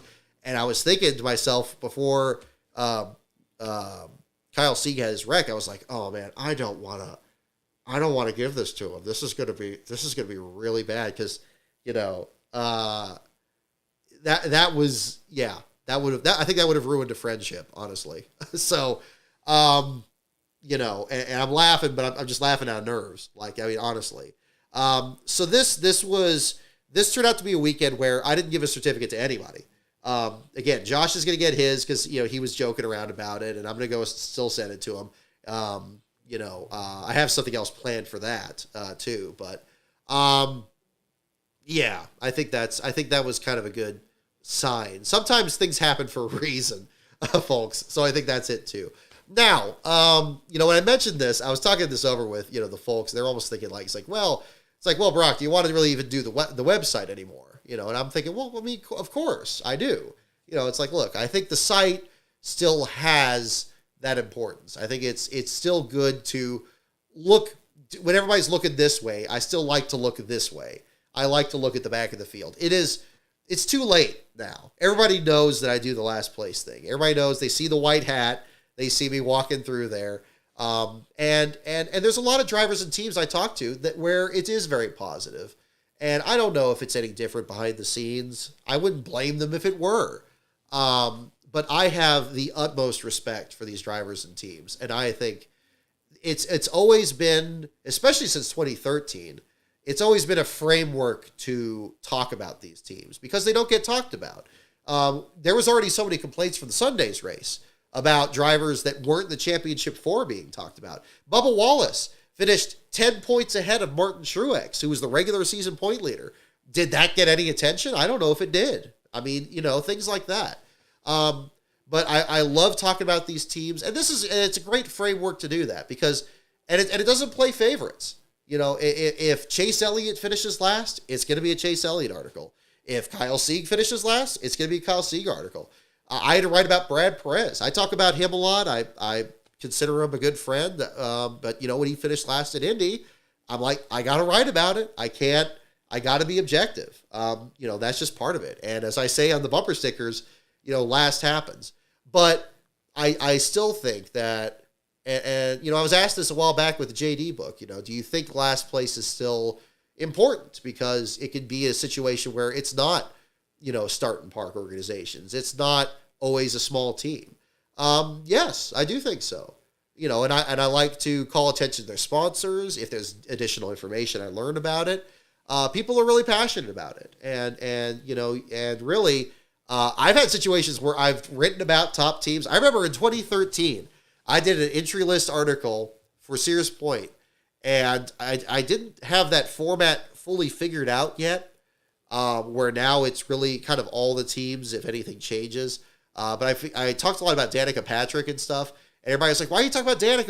We don't want to know about these teams. And it's like, okay, understood. Thanks for making that clear. People understand that too. So there's that, and that's kind of the thing there too. So yeah, the last car certificates, that's, we'll still do that, but I'm just going to do that for you guys, for the fans. So I think that'll be the important thing. Because, the drivers, they really don't, it's just, I was already scaling it back this year because I did video last year. And that was really where this started. I did video last year. Spencer Boyd and Bailey Curry were both way above and beyond being cool with that. But I already knew going into this year I wasn't going to do that. I was like, let's not do that. And this was kind of the same thing. So, yeah. So BJ, I didn't talk to BJ at all. The unfortunate reaction to that too is I would have really liked to talk to BJ. I want to talk to him about next year, if they're going to run Daytona, how many races they're going to run. Again, but the opportunity didn't present itself. But I think another hand was probably guiding that. I think if I did talk to him, I probably would have slipped up and tried to give him the certificate. That probably would have done more harm than good. So I think maybe there was something else that was keeping me from that. So probably for the best. So, we'll do these. It's still fun. I'll tell you this. I almost cooked the laminator making these here the other day too. But it worked fine. So that's kind of another thing too. So I had other suggestions. I actually talked to some other media members about it because we're working off script here, folks. Like, I know there's that girl woman that came to the racetrack that was giving charm bracelets to the drivers and stuff. And that was really cool. And everybody's having fun with it. And, there's nothing personal if people didn't want them and stuff. That's worlds apart from this. That's not the same as this. I'm not so, it's not, it's a little bit, it's a bridge too far, I think, on that. And we were talking, and actually I was talking about it. Some people were saying, like, well, why don't you have a thing where maybe the driver signs it and then you could, auction off that way. And then, but the problem is in media, you can't do autographs. You can't do that, or at least anything that's perceived that way. So that wouldn't work either. And I actually got a few people that were asking about that. It's a good idea. It just wouldn't work with me. So that's kind of the other problem. And I don't know what these people do. I don't want to get in a situation where somebody's going to just not talk to me because of that. I think that would be a problem too. I think the other thing that kind of steered me this direction is when I talked to Charles Lewandowski the other day, and he expressed it in a very interesting way. First of all, he was very friendly. And I want to clarify also, he clarified this on Twitter, but I want to clarify this publicly too. The company has Chalu. It doesn't just do the lug nuts and the lug studs. It's other performance parts too. So it's a larger catalog. And it's his business. And again, Charles Lewandowski, I featured him on some Last Car articles in the past. He used to drive for TriStar Motorsports, other organizations. He was there with his wife, and introduced me to both of them. That was really cool. What was very interesting in that is the way he characterized the website, the social media versus the videos on the channel. He said that there's a lot of people in the garage area that really, really like the videos. They like the field fillers. They like 500 days. He said they may not talk about it, or they may not even say it to you, but they really like the videos. And again, it sounds like I'm just pumping myself up here, but I swear this is true. It was because it caught me off guard. It was really nice. It was very nice of him to say. He delineated that from the website, which is more geared towards fans. That's different. The drivers, I certainly don't think follow the last place thing. They certainly don't follow where they are in the last car standings. Some may, and some are more supporters of the site than others. Tommy Joe Martins, Jordan Anderson, Landon Castle. These are guys that they've always been. Josh Bilicki is another one. A number of different drivers that have come up to me that are fans of it. Brad Perez, another one too. Raja Caruth. These are guys I've either written about or are aware of the site or have followed the site. The way they perceive it is perhaps different. There's probably more of a split between some drivers that just aren't into it. Again, the Siegs are another example. Kyle Sieg back at Sears Point, Ryan Sieg introduced me to the family back there. And that was the way I sprung board out of the conversation of the certificate at that point. I talked to him about that. I said, hey, look, thanks for introducing me to your family. I did a video on that. Everybody really liked it. There was that audio from that. I did that to kind of soft pedal things a bit there. And I hope that did because, that was really cool. I wish I had videotaped it because they were so excited with Almirola winning that race, even though it wasn't Ryan or Kyle winning. And Kyle particularly, he wants to win bad. I'll tell you folks, I brought up his 15th place run at Talladega. He's like, nah, it still wasn't a win. Those two brothers there in particular, they want, not to say CJ McLaughlin or the other guys don't. I mean, Joe Graff Jr., obviously they do too. But the Sieg boys, the two of them, man, they're, I hope they get it. When they do, it's going to be a hell of a party, wherever it happens. And I hope it happens somewhere, whoever it is. It was very nearly, both of them had their moments this year, and that was kind of the thing. But yeah, that was kind of the way Lewandowski described it. He said a lot of the teams and a lot of the drivers, they're into the videos. They're not so much into the last car site. But, again, online, or on Twitter in particular, the last car thing is, kind of it definitely gets its, share of attention on that side there. And it's geared more towards, viewers rather than drivers and teams, which is fine. It's important. to kind of understand your audience. So you're going to have an overlap there of some that, maybe they just like the website, or do they just like the videos, or do they like both? I try to kind of bring, again, a lot of the videos, they talk about people that finish in last place, like the field fillers. So I think, they probably wouldn't mind the website because it's not going to be that different from the videos. But yeah, it was interesting the way he put that. I thought that was interesting. So I appreciated his insight, because it's hard for me to be that self-aware. I try to be. I try to put myself in their shoes and say, like, what would it happen if like, I talked about this a while back with Bubba Wallace, like when he was last at Sears Point.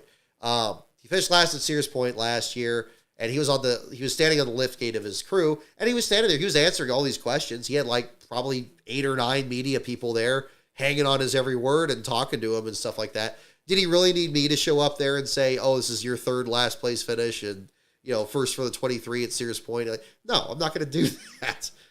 I usually don't do that in my interviews. I usually don't bring up the last place thing at all. I try to just get their thoughts of what happened out there, maybe the track conditions, and then I weave that into the article. So kind of a long aside here, but again, if it's ever unclear, I know what my intentions are. I know what I made the site for. I know what it's become, and I know what I'm getting closer to understanding the kinds of stories that you guys are interested in too. I try to get that information out there. I think in this Phoenix race in particular, and again, I don't want to harp on this too much because I'm sure he'd rather put the weekend behind him. But again, with Stefan Parsons, he had that damage on the nose of his car. About 5 laps to go, he comes down pit road. The car, he's trying to leave the stall. He has the first stall right before the entrance to the garage area. So I could see all this happening pretty clearly. He's trying to get going. Car won't fire. Push it back. Team tries it again. They go like 2 stalls, push it back. And now it's like maybe 2 laps to go. They're doing this over and over again. And finally, they start to go to the garage area. And I can still hear, Stefan in the car trying to kick it over, like, messing with the switches, doing this, and the team's doing this and that and trying to get all it going.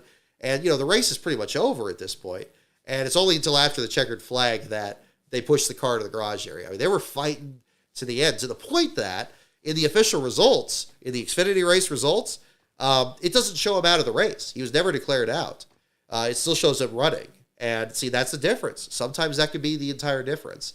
And yeah, he ended up basically the last car running, but he was ahead of, he's ahead of Kyle Sieg. He's ahead of a couple other guys there. And that ended up being the difference.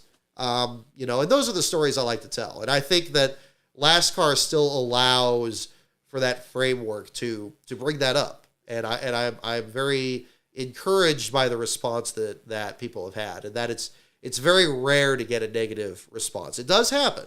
I've definitely ticked off my share of fan bases before. I've been doing this since 2009. I should consider myself fortunate that I could probably count those on one hand. It's very unusual, which is surprising. But I'm also glad that it happens, because if it was 100%, if everybody was like, oh, everybody likes it, then I'd really be concerned. Then I'd be like, okay, now I know there's somebody, I know there's something that people aren't telling me, because there's no way in heck that anybody, whether it's me or some big national guy that, does the whole tour and stuff, there's no way that they don't at one point step on somebody's toes or make something they don't like, or they just don't like you, that happens. So that's kind of another way to kind of, look at that too. So yeah, I think that's kind of the situation there. So, yeah, just to kind of make that clear. I mean, because that was kind of something that was going on in my mind this weekend, and I wasn't sure where to express that, but that'd be another part of it there too. Because yeah, I love talking about these guys. I had a team tweet me once, sent me a direct message, says, "Why do you hate us?" And it took me aback. I was like, I don't hate you guys. This is a team that I'd written about 3 of the last 5 weeks because they finished last 3 of the last 5 weeks. It just is what it is.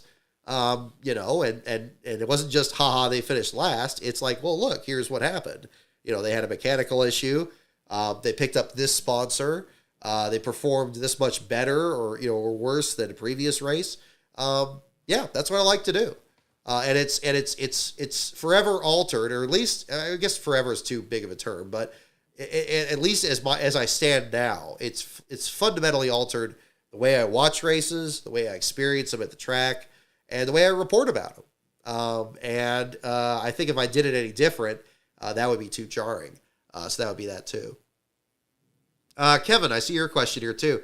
If a driver won the championship and the NASCAR championship the same night, how would you approach that situation? Very good question. Yeah, say it was Parker Kligerman, for example. Say Kligerman went on a tear after those 2 last place runs, and Kyle Sieg didn't finish last in this race, and he won the championship. I'd probably give it to him, maybe. I'd say, yeah, and you also got this. I don't know. I guess that'd be like a Ryan Newman 2003 situation. If Newman won the championship, it didn't finish further back at points, but he finished last like 3 or 4 times that year. Yeah, I don't know. I don't know if I would. I don't think I'd give it to him in person. I don't think it would work. I think he would have too much media attention, and it might reflect badly on me. That might be more of a concern. So I don't know, but maybe I would still send it. Maybe I'd probably do it more discreetly, but I don't know. That's a tough question. It did almost happen. It did very much almost happen with Kligerman being as solid as he was this year. And that was really speaking to why we had so many contenders, was that those 2 last place finishes were the only time he was bottom 5 all year. It's kind of like looking at Enfiger's performance in the Truck Series all this season. And kind of look at it that way. So, yeah. So that's kind of all I have to say on that there. But looking back at the pictures here, let me pull up a few more for the Xfinity race. Really enjoyed the Xfinity race. Again, unfortunate deal for Kyle Sieg. There's another view of kind of the right rear of the car there. It didn't look that bad, but the way the rear deck is buckled upward, it was just clearly going to be a complete misery to try to drive around the track there. There's a shot of Chris Hacker going to the garage area. Here's that Stephen Parsons deal I was telling you about. This is one of the shots of one of them. Let me take the chat off here. There you go. You can see them kind of pushing it past the garage entrance. And then this was, like literally as the leaders are kind of barreling down the backstretch here and they go to the garage. This is like almost in sync with the checkered flag. This is about where they were when the checkered flag dropped. And over here, I think in this shot here, is this the 3-wide battle? I don't think it's the lead battle, but it's definitely something among the leaders there. But I got to say, I was impressed with the battle up front. I thought, again, going into this race, that this was going to be John Hunter Nemechek's championship to lose for sure. But, again, he didn't quite have, all his ducks in a row in this one. And I thought he was very, he had a championship response to all this in his post-race interview. I thought he was very professional about it. He was the one that was talking, much like Allgaier, about how they've, been in a position where they've been in the Cup Series and they weren't that good, and they got cycled back through the pack, and they weren't as consistent as they would have been, and they kind of got humbled a bit, really, and getting back into the Xfinity Series. And in the case of John Hunter, for sure, who we're seeing get into the Cup next year with Legacy, which is something I'm still excited about, him running his dad's number 42. It's sometimes it takes that, and we saw that with Cole Custer and pulled off the win. But I got to say, that battle at the end, I saw it I was standing behind Ryan Sieg's pit box and saw it on the screen when they were going like 4 wide off turn 2. And by the time it dawned on me, I looked to my right and saw the cars coming down, and it looked like they had choked up like every inch of the track surface to go 3 wide down the back straightaway. More than you could hope for in the end of one of these. And I think with the late race restarts, there was a lot of fears, and I shared them, of it being like the truck race, and we're going to have 7 restarts, and it's going to be just whoever's left winning the championship. And this was not the case. Custer went in there. He made a hell of a move and pulled off and take the win. And I will admit straight up that I thought Custer was very much overrated going into this year. I thought he didn't deserve near as much of the attention that he got this season. not compared to John Hunter. I felt John Hunter was very much overlooked. I think Allgaier was also hyped a lot, but I felt that he was more deserving of hype because he always seemed to make the championship four. He's kind of the Denny Hamlin of the Xfinity series. But Custer, he earned it. He earned the hell out of it. And John Hunter tried. He just overdrove that corner on that last restart. It was his only play with a late race restart there and trying to do the overtime finish. It just got into the wall and just took him out. But he was going for it. He was going for it. I'm still proud of what he accomplished this year. I thought John Hunter put together, much like William Byron in the Cup Series, and I would argue Grant Enfinger in the Truck Series, put together the best season overall in terms of consistency, in terms of situational winning, in terms of just straight, putting everyone on notice. I think that those three drivers are the ones that really accomplished that. And if you probably had a different point system or maybe a different set of circumstances with the exact same finishes, you probably would have had all three of them be champions. But unfortunately, we got to deal with the rules we have, and it played out that way. So, but I'm very proud of what John Hunter did. I hope he does well in Cup next year. I would be very excited to find out. I was wearing his shirt on the way back from the track on Monday when we left there. I really enjoyed following him this season. I can't pick favorites, but I would be lying if I said I wasn't watching him more closely this year, because I expected him to stomp the field, and he did that. When he was on, he was on. It just didn't. It wasn't quite meant to be. And I'll tell you this: Cole Custer was so damn happy. He was so happy when he got into the media center. I was working on the article and kind of finishing that up, and it was almost dead quiet. It's always gonna be pretty quiet in the media center because everybody's writing and stuff. My brother always says you're just typing and deep breathing, and that's what you do. It's like, well, yeah, that's what I do, folks. And then everybody in the media center is doing the same thing. But I was sitting there, all of a sudden I hear the door, and again, it's like I'm sitting here, and the door is like the door I have in here. It swings open, and somebody goes, "Hey, it's really quiet in here." And I didn't know who it was, and it was Cole Custer. And my perception of Custer, he always seems like he's just really quiet. He kind of keeps to himself. He's kind of straight-laced. He's kind of that personality. Not like there's anything wrong with that. Sports had its share of that. Guys like Terry Labonte, comes to mind. The Labonte brothers immediately come to mind. They're probably right next to that definition. But he was so damn happy. He was so happy. I don't know if it came across on the video. I've never seen him that excited. It was like a weight, was lifted off him. You have to imagine, with all the naysayers about him, myself included. I don't mean to exclude myself from this. I absolutely had no faith that Custer was going to be very good this year, as good as he was in the past when he was battling Reddick and Christopher Bell for wins.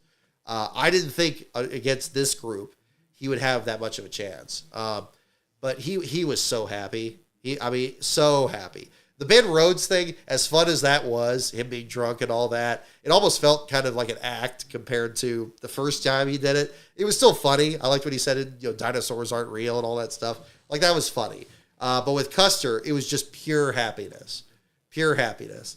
There's something similar with Ryan Blaney. I'll get to him, too. It's a long show tonight, folks. I apologize, but those of you sticking around, I do appreciate it. But Custer was so happy, and at that point, I was like, well, I can't really be angry about it. Plus, he's from California, so that's cool. Bring the trophy back to California here, so that's cool. That was good to see. He went out there and he did it, and he did what he had to do. Everybody had that chance. He had 4 wide, even with Sam Mayer up there, who, much like Matt Crafton did on Friday night, stayed after was signing autographs, which was really cool. Every time I saw that, I try to get pictures of that because that's something you just don't see. Again, Crafton did it. And then, Sam Mayer did after his availability. There was like a whole group, like 5 or 6 people there. And Steve Phelps did on Sunday. He did it out on the red carpet. I thought that was really cool. So that was really him. So I have less of an issue with that. So that was kind of my thoughts on kind of the Xfinity race. Let me look at the results here. Just kind of touch on that a little bit. Sheldon Creed, I thought he was going to pull off the win. That would have been really crazy, especially after Martinsville. He was going for it. Led 4 laps. Seemed like he was going to be somebody to watch. Didn't quite shake out. Riley Herbst finishes the season on a streak of top 5s. He's got to be excited about next year. Josh Berry in the top 10. Sammy Smith looked good early, just kind of didn't keep up with the adjustments, I guess, to get the 9th spot. Kaz Gralla, after the incident with Kyle Sieg, still got a top 10. So a decent run there. And Roger Carruth, mentioning him again. The fact that he almost got a top 10. 14th place is still, I believe, his second best finish behind the 12th place runs at Martinsville the last 2 years. So kudos to him on that. And he got a lot of attention for that as well. He should have. One that I did not mention, and who was a last car contender in this, that way outperformed and hit above their weight here, was one Dawson Cram. Dawson Cram had a career best qualifying run and finish in this race. And I hate that I didn't mention it in the article, but I'll definitely mention it here. Started 17th, finished 19th, and did it with the Bobby Donner team, who is pretty much the leader in the last car owner standings this year. They've had terrible luck this year, even with changing drivers pretty much every week. It just seems like whoever they have in the car, they've had terrible luck. I was there when Gray Gaulding got the final last place finish for them at Fontana in February. All kinds of bad luck here. But and again, more problems for Yaley here too, and he ended up in the 36th spot. But in this one here, top 20 run, so it definitely deserves a shout out. Definitely want to make sure to mention that here at the same time. So there was that too. I think other ones here. I think that's pretty much most of that for the Cup Series, or for the Xfinity Series race. So we'll go into the Cup one here really quick. We'll jump into that. I got a couple kind of funny stories here for this portion of the thing, but we'll bring this up too. So again, kind of a late night on Saturday, but enjoyable deal there. I think these are the teams after. Yeah, there's Chris Hacker's car. Let's see. There's John Hunter and Allgaier during the post-race interviews. Okay, so kind of moving along here. Oh, here's the picture of Steve Phelps signing autographs here. So I guess I could tie this in here too. The State of the Sport speech earlier in the week. I wanted to ask a question about that announcement that came up with the 51 team keeping their charter that we talked about on the show last week, about the fact that the charter could be rescinded. Beast of Metal was very right, and I'm seeing his super chat from last week here as well that he mentioned the same thing, and he was right to point it out that the charter could be rescinded.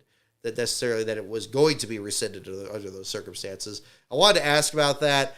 Didn't get really the opportunity on that. I was especially curious about that as to past teams that had closed, but just didn't work out. But I did. That was basically the first thing I saw at the track. There was that speech there. Intrigued really by their discussion about Fontana.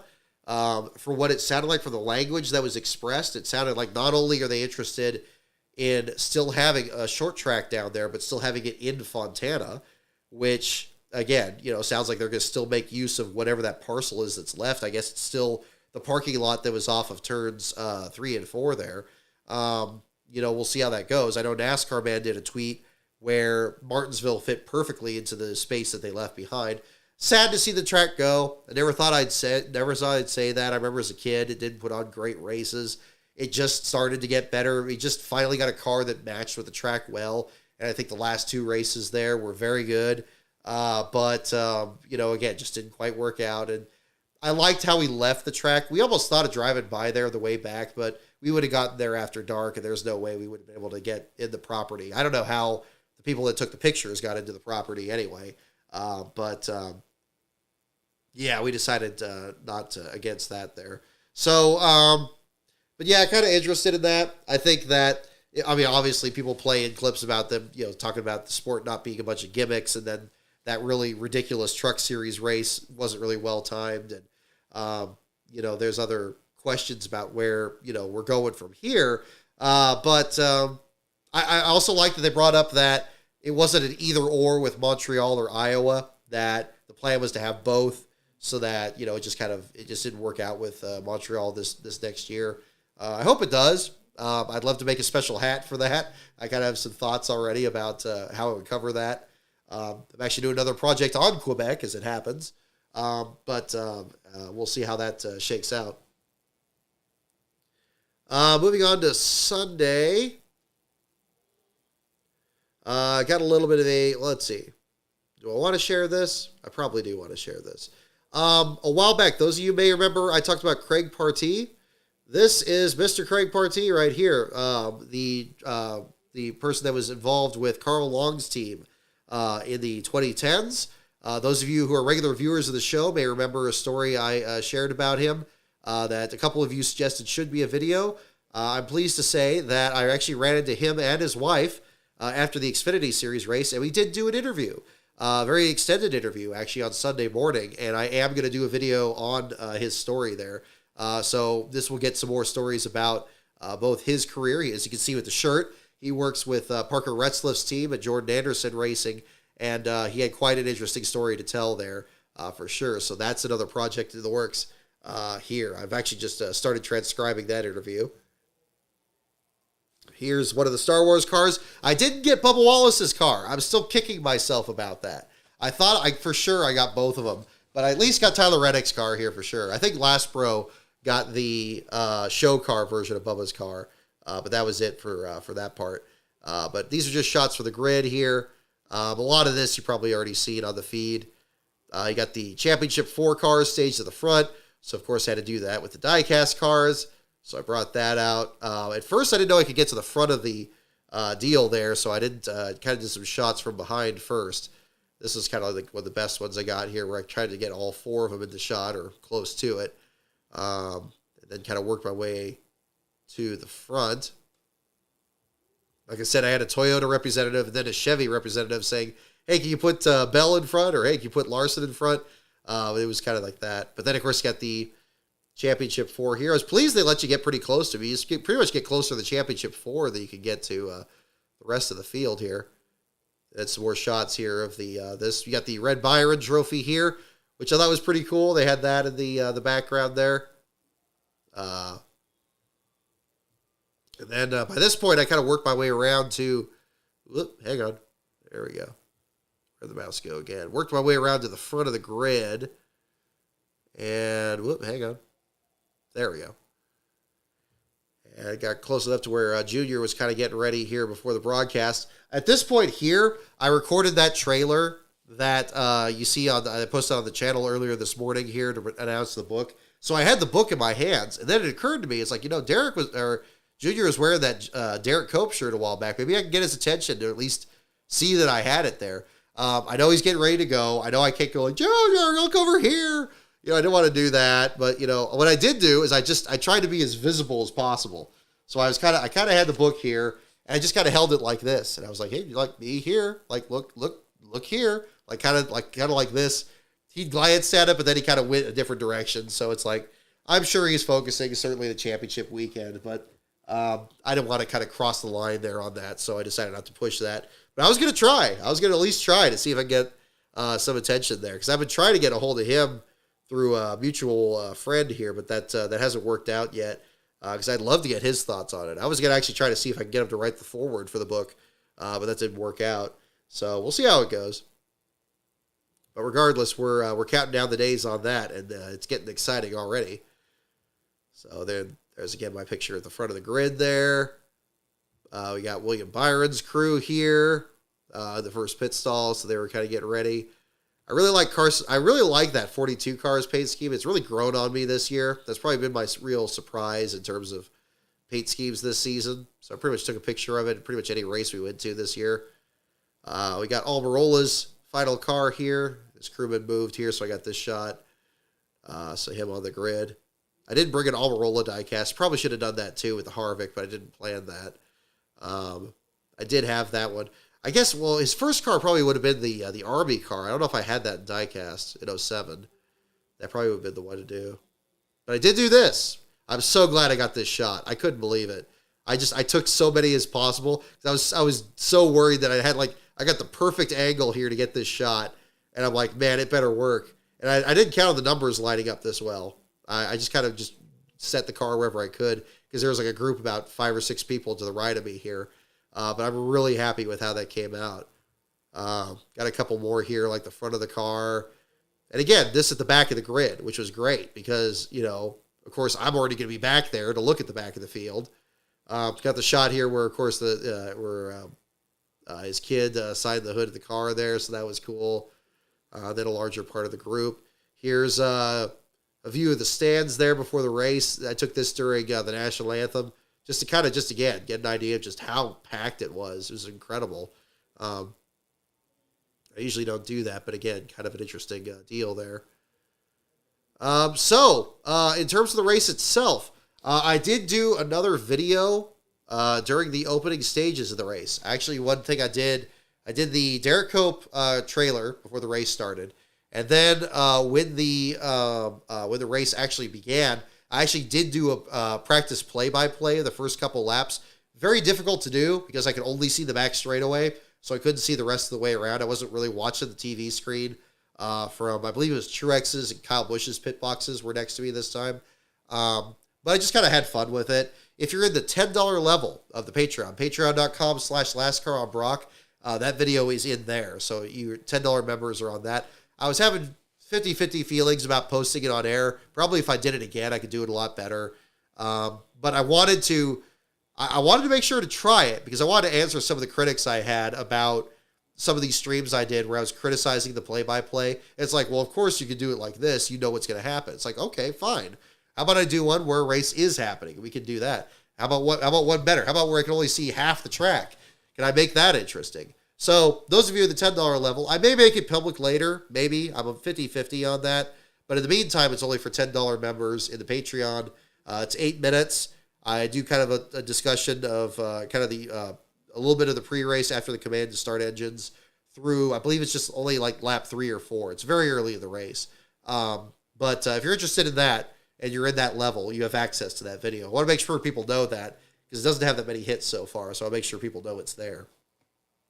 So I had fun with that, and then was following the back of the field, and by this point here, I was so hot. I was so exhausted because I've been out in the sun for when we got to the track, we did the tweet up, I did the Partee interview, I did the thing with Junior. I had the front of the grid and the Derek Cope ad. And then I went to the back of the grid. I did the things with Harvick. And then did the play-by-play for the start of the race. And I had 1 bottled water in my bag. And it was like boiling hot. Like it was just like, it wasn't even like I was drinking. It was like I'm drinking coffee. And I'm like, okay, I need to get out of the heat for a bit. But I know the moment I turn my back, somebody's going to fall out of this race. And so I push it. I tried to get to the end of stage 1. I tried to at least get there, which is like 60 laps. And I was starting to be gassed. Like I had enough sunscreen, thankfully. So I wasn't getting burned. I actually feel pretty good right now. I usually get much more burned than this at the racetrack. So I feel pretty good right now. Probably look at my Sears Point stream. I think I was looking like a tomato here coming on the show. But it didn't seem like it was as bad this time, even as hot as it was. But at that point, I just like, okay, I had to go back there. That's when I found out the ice cream thing. They didn't accept cash or they didn't accept credit card. So I just went back to the media center. And then, of course, Christopher Bell wrecked the moment I got there. So that happened. So I didn't see them tow it into the garage area. Luckily, I did have the audio for the team on there, so I could listen to that. And I heard them say, look, bring it to the hauler. And that was the end of their run. And that was that. And that was sad. And also at the same time, though, I mean, great job by the NBC group to explain how the brake rotor failure happens, how it expands the size of it. I never heard that before. Stuff that we should have had on Fox from the very beginning when the next gen car was introduced. They should have led the way on that. Why they didn't do that, the network of Larry Mack and all that, I'll never know. But thankfully, NBC did it, and they did it in a very, interesting and engaging way. And it wasn't condescending. It wasn't oversimplifying it. And it even showed it fail, which was interesting. So that was really cool. So we had that. So, I think it was really kind of a different situation. So, but yeah, unfortunately, Christopher Bell falls out. So I get down there. Where do I have the pictures here. Let me pull up this. So I got this shot here of right after he gets in the cart there. So he just rolled by. I have a shot of like Kevin Harvick signing some hats after he qualified third in one of these other pictures here somewhere. But I had that. I think I tweeted that once. That should be up there. Trying to get a good shot of the car. Of course, there were so many people there. It was really hard to do. So we got some. Then I think the one I used in the article, I think I used this one. Yeah, to kind of get the numbers on the other side. But it's just a little tricky to do. So at that point, so it's like, okay, we have one car out. It's 108 laps into the race. Certainly didn't expect that nobody else would fall out of the race. That was surprising. Austin Cindric's long pit stop was when I was back at the media center. And I basically went back out with about 75 laps to go. And at that point, I went by, here's Ross Chastain. Oh, no, it's not Chastain's. Or is that Chastain's? I think is that Chastain's or is it Harvick's? No, it's Harvick's. Never mind. It's Harvick's pit box there. I have another shot of Chastain's pit box. Somewhere in here. No, it's just, see, just the blind. This gives you an idea of like the weather this weekend. It was definitely no chance of rain. I think that would be a fair assessment. The glare for sure. Oh, not quite that much glare. Where'd it go? Come on. Oh, okay, here we go. Made it too small. Let's make it bigger. There we go. So, yeah, really unusual to have low attrition, but I really enjoyed the race up front. Ryan Blaney, again, may not have been everybody's championship pick. I picked him for our fantasy league, which I did beat last pro by 28 points. Although if Blaney somehow blew up with 6 laps to go, I would have lost to him by 4 points. So it was definitely pretty tense there with only one car out of the race. Austin Cindric had that lengthy pit stop, and that was about the only other incident that really brought somebody down pit road for an extended time. This is BJ McLeod shortly after getting out of the car. Again, I didn't really talk to him there. You can see at that point, I don't think I even had the certificate on me at that point. But looking over here, so he pulls in, not far behind. I think behind him there is Ty Dillon, and then I think behind him is, well, not that. Come on, gotta scroll through these. Where's my Almirola picks? I get Almirola here shortly after. There he is. So this was kind of interesting. I didn't interview him either. With Almirola, this was much like the Kyle Busch thing last year, where I came down pit road and I saw the, Kyle Busch was like kind of hugging his crew and all that. It was just kind of, I just wanted to be kind of just a fly on the wall, just kind of see what was happening. This was very much the same case with Almirola, which turned out to be really interesting. So Almirola's there. He gets out of the car, and I quoted this directly. And this was when Briscoe came up to him. Briscoe came up to him, and Almirola told him and said, "Hey, step up, be a leader." That was the passing of the torch right there. And I think we're all still kind of figuring this out. I know Stewart-Haas had a really off year this season, really difficult for all 4 of their organizations. I know Ryan Preece had really high hopes with this the chance at this ride. After not having that good of a time back at JTG, and I think fell short of his expectations for sure. But Almirola there, not having Almirola and Harvick in the cars next year, it's going to be interesting. It's going to be weird. Not only for not having Harvick, who of course is by this point there's that big crowd around him there, and understandably so. But what I thought was really interesting is you got Almirola here, and there's Briscoe. Oh, hang on. Let me take that off the screen. Okay. There you go. You can see him behind the graphic there. So Briscoe came up. This is shortly after he was talking to him. And I love that Stewart came over here. I know Stewart was with Harvick and all that and doing that. But I love that Stewart made sure to make time for Almirola. I thought that was so cool. Like, not that I wouldn't think he wouldn't do it. But, as you can see, there's not a whole hell of a lot of media here in this shot, you're noticing. Like, and I get it. I get it. It's Harvick's last race. Obviously, that was a bigger story. Almirola announced this was his last race much later in the going. Kind of reminded me of like when Ricky Rudd stepped away, and then they, there was that deal. There's only so much tension that any one person can do. And again, due to the length of pit road, this was way on the other end of it. Like you're well without out of earshot of anything that Harvick's doing and all that stuff. So, this was really cool. I love that Stewart came out here to support him. I love that Almirola passed the torch here to Briscoe. I'm glad I was there for that. It was pretty much by accident. I didn't know where Almirola was going to pull up or anybody, but this was really close to where I was standing. I basically just followed like his team photographer out there under the grid. And that's when I got this shot here. So happy to see that. After this shot here, Almirola's kids came out, and he was just hanging out with them. They were having a moment. And obviously then at that point, I'm not going to get in the way of that. So, there were other people that actually got interviews with him, so that was pretty cool. So I know that anything he did say, I'm sure his PR person was handling it. People get pretty territorial with stuff like that. But yeah, once there, again, just being a fly on the wall. So I just kind of let that play out, which was cool. So I just kind of saw that. And by this point here, I mean, I'm doing this, and that's when kind of BJ got away from me there. So I work my way back over to the garage area. This is Justin Haley. He's carrying his helmet in his bag. Apparently did a helmet swap with Allmendinger after what was his last start with Colleague. Allmendinger, of course, stayed, I guess, whatever. Well, of course, I don't know what his plans are next year. But Haley going to Rick Ware Racing next year. That was really cool, so, that's just a shot of him there. There's J.J. Yaley going by. Here's Carson Hocevar, the 42 car afterwards. Hocevar was very reserved after this. I don't know if he was just tired or what, but definitely compared to earlier in the week when he was signing autographs and stuff, it was very different from Friday night, for sure.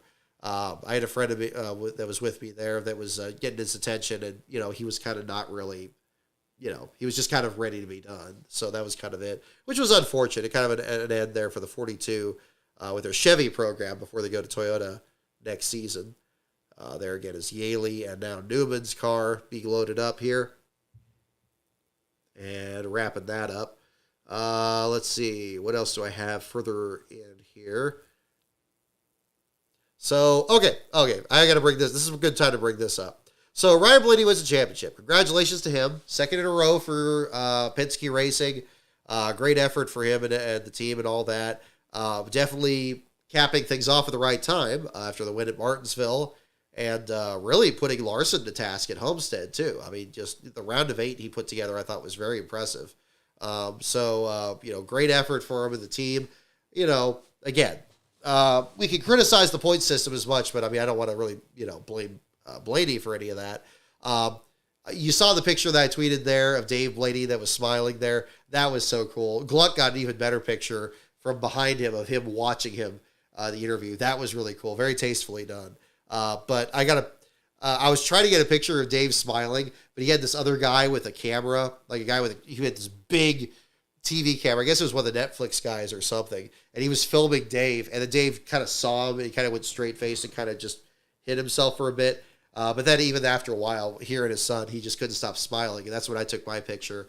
And that was a really cool moment because, we saw in 500 days how close Dave came to even winning one cup race. That Atlanta race in 2001 was probably the closest he ever came. Yeah, there was 2003 at Darlington when he was behind Craven and Busch. Yeah, there were other races in Atlanta that he was pretty good in. But that 2001 race, that was really the one that got away, you could say. He raced until like 2014, about the time that his son started to kind of run even part-time. They never really ran on track together. I remember asking Ryan about that a couple of years ago, at least not in the Cup Series. They ran in the dirt, and he said that, Dave always won those races, his father for sure. But a cool moment there for him. Kind of a funny moment, though, at the same time. I think before this media appearance here, he went to the barn, where, of course, the big bar that's off of turns 1 and 2 in the fan zone, famously, of course, where Ben Rhodes went to party and stuff like that. So Last Bro was over at the barn on Sunday, and he told me this story, and it cracked me up. I'll try to do it justice here. So Ryan Blaney in the race here, everybody's just like getting excited and stuff. It's the race is over with, and apparently the barn is like I've only gone to there once for lunch, but after the race, what they were actually doing is on the TV they were playing an old Phoenix race. They were playing the 1993 Cup race at Phoenix. And Last Pro was there, and he was really enjoying that because he was saying, like, wow, this is really crazy. Like, Jeff Gordon's blowing up, and Jeff Bodine crashed, and Mark Martin's running well. And it was really, and they were having fun with that. They were playing music, and it was just kind of a great atmosphere. They gave him a hat on the way in. He had like a ball cap with like the 75th logo on it. That was pretty cool. And all the while, there's a DJ there that's like saying, Ryan Blaney, your champion. He's 2 minutes away. He's coming here. He's coming to the barn. Okay, he's 30 seconds away. Everybody put your hands together. It's Ryan Blaney. Like just hyping everybody up, as well he should be. So he hypes everybody up. It's like he's hype. It's like down to 10 seconds. Everybody's going crazy. Like, yeah. And then all of a sudden, like, Ryan Blaney shows up, and like it's like something out of like a cowboy movie. Like the music just turns off, and like Ryan's like, I'm sorry I made you turn the music off. Everybody's like, Ryan Blaney, you're the champion of the Cup Series for 2023. How does it feel? Like, it's like, yeah, it feels pretty good. It's pretty good. It's like, okay, Ryan Blaney, we got a hat right here. We're gonna have you sign this and give it to and toss it out in the crowd to one of the fans. And he's like, oh, okay. And it's like, and my brother just keeps reacting. He just sounds like he was just so quiet compared to this hype man. And so he's like signing the hat. And like, and meanwhile, everybody's like getting ready. They're positioning themselves where the hat's can be. And he throws it in the crowd. It's like, I don't even know why it just had one hat. Like I saw an Austin Dillon guy that morning. He had like a box of like 10 hats. And he was like, hopping the fence into the infield there to bring him out. I guess it was for VIPs or whatever. But it's like, he only had one hat. Like, come on, man. So he tosses it in the crowd, and then it's just like, and then he tosses it out, and then what was it? And then it's like, it's like Ryan Blaney, he closed out the season, he wins the championship. He's like, okay, guys, thank you, and then he just walks out, and that was it. And he's just like the quietest guy. It's like something out of it was. What it was like? Did you ever see The Fifth Element? Did you ever see The Fifth Element? There was like that scene where Chris Tucker, it's Chris Tucker, right?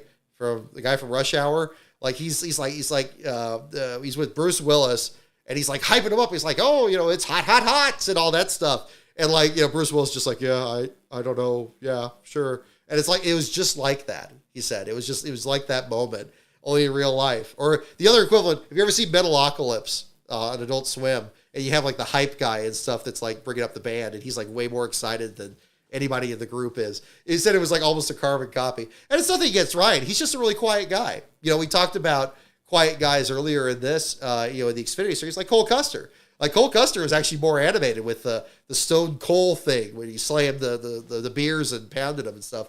Apparently Ryan Blaney was way more reserved, which was kind of funny. So, kind of reminds me, Casey Kane, I think, is another example. So that would kind of be another one to kind of look at too. But yeah, so that was pretty crazy. But that cracked me up. He told me about that. That's exactly how he described it. It's like the hype man is like here, and like Ryan is like here, like like some distance down on that. But it was funny and it was cool. And he was still doing interviews when I left the track. Saw them loading up the cars, and they did clear the confetti off the car. Unfortunately, when they did inspection, I guess that's just standard procedure or whatever. But yeah, they finished that inspection. I think I finished inspection about an hour after I left the track.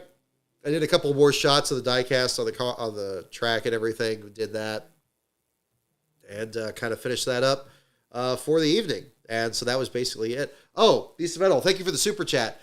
I think Dave and Ryan were only ever on one entry list together. Kansas in 2014, Ryan's debut in the Penske 12, but Dave DNQ'd in the Humphrey car. Okay, that makes sense. Good catch. Spring of 2014. So very close. Kind of like how Kyle almost raced in the same race as Adam Petty at Texas, and then Kyle didn't qualify.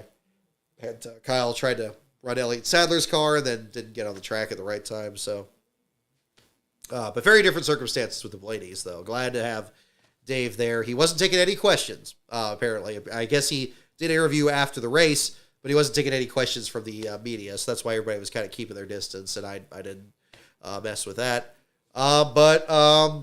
Yeah, I thought the Cup race was very exciting. I didn't have a problem with Ross Chastain racing Blaney for the lead. I thought that was fair.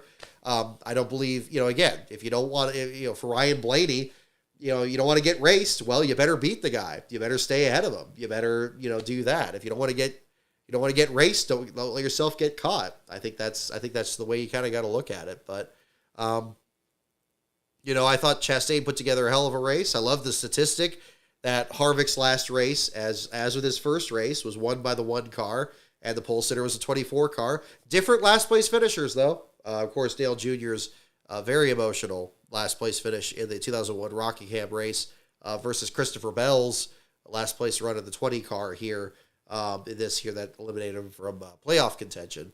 That was another part of that too. So, that was pretty much the weekend there. Let me kind of get the Cup Series results here.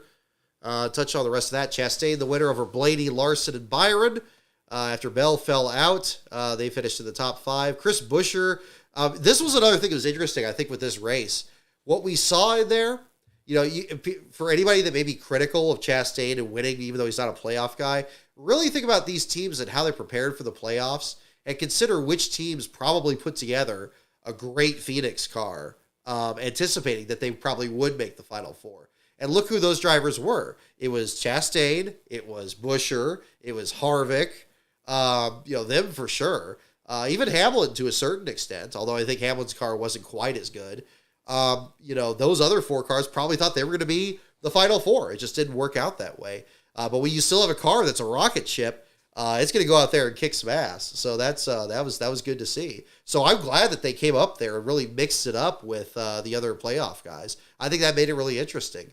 If I were to pick a group of drivers, though, that were going to get beat by a non-playoff group, I wouldn't think it would be the youngest one in history, where the oldest driver is 31. I figured they would be doing all the leading, especially in a race with low attrition and only 1 car out. But that ended up not being the situation, so surprising. Hocevar looked good for a while. He was like 10th to 12th for one point, dropped back to 19th at the finish. Eric Jones was in the top 10 at one point. That was cool to see.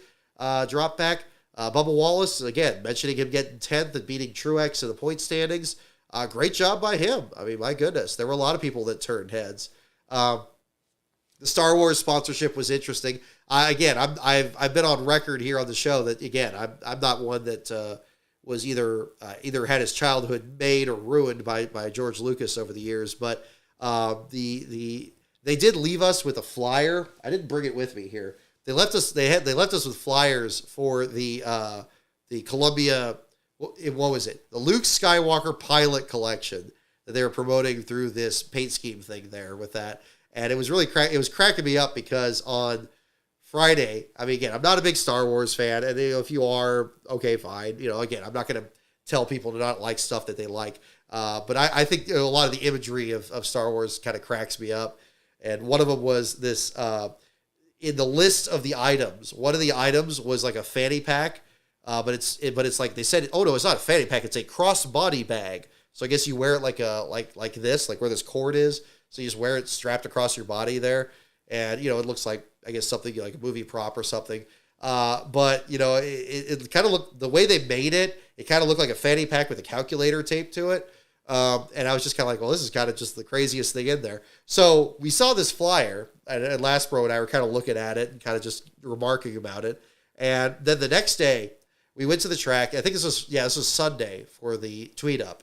And I was following this person down the escalator to the tunnel to the outfield. And she dropped something. She dropped a piece of paper. I think there was a 50-50 ticket thing. I think it was a ticket for that. So I picked that up and I gave it back to her. I said, hey, I'm sorry, I think you dropped this.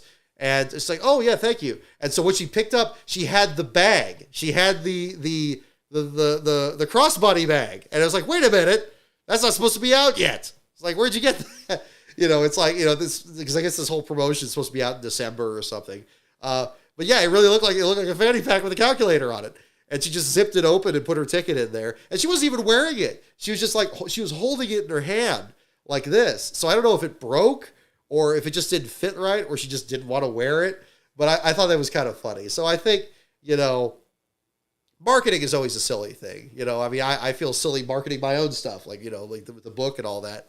But it's something I have to really practice to get better at there. But this whole cross promotion with the Star Wars thing, as unexpected as it was, and I like, the ad with Mark Hamill was fun. I didn't have any problem with that. That's okay. I'd rather watch that than The Last Jedi again. But, the marketing with this outfit line I thought was just kind of funny. Especially the thing I thought was really bizarre about it was two reasons. So first of all, if you're going to market, I mean, these are basically, I mean, they kind of look like costumes. So at least they're like reminiscent of outfits like, the pilots wear in Star Wars. Why did they advertise this on Halloween? Why did they advertise it a week earlier? When you got, Raja Karuth was wearing like an Iron Man mask, and you got Josh Williams dressed as Beetlejuice. It would have fit right in. That would have been a great idea. Why did they market it there? Why was it at Phoenix? And also, it's winter wear. Why are you going to advertise winter clothing in the hottest track on the circuit? Like, it's ridiculous. I just thought it was kind of, and again, it's nothing against the paint schemes were cool. I mean, those came out great. They really went all out with like the helmets and the suits and all that. That was cool. And I thought it was funny that they had Bubba Wallace participate in it when, of course, Ryan Blaney, the champion, is like probably the biggest hardcore Star Wars fan in the field. So I'm sure that had, that was interesting. But yeah, I thought it was just kind of weird. I just thought, why did they do this and not that? But I don't know. That was kind of my memory from that. So yeah, that was pretty much the weekend. Again, I didn't really do as many interviews on Sunday. I did the Craig Partee interview. That went well. I got a couple other contacts. I actually talked to a person on BJ McLeod's team who was formerly one of Derek Cope's spotters back when he drove for Jay Robinson. So that was really interesting. But basically, yeah, we wrapped up there. We got done in the early evening. Went back to the hotel. We left on Monday morning. We stayed at this nice hotel there's a city that's like halfway between Reno and Vegas, Tonopah. We stayed in there, and there's a couple really old hotels there, which is really nice. There's the Mid-Spa, and then there's the one across the street that we stayed at. It was very nice. We stayed there, and then we finished up. We got back here yesterday afternoon, and then we went to work today and did the show tonight. So that was pretty much the weekend there. Yeah, so I hope you enjoyed kind of a look back at the weekend on that. I thought it was really, I thought it was really enjoyable. Had a little bit of everything. I know the truck race was a bit of a mess. The Xfinity race had a great finish. The Cup race was really competitive. I thought, especially the later stages. Maybe not so much in the first two stages, but in the third stage, I think the Cup race really came into its own.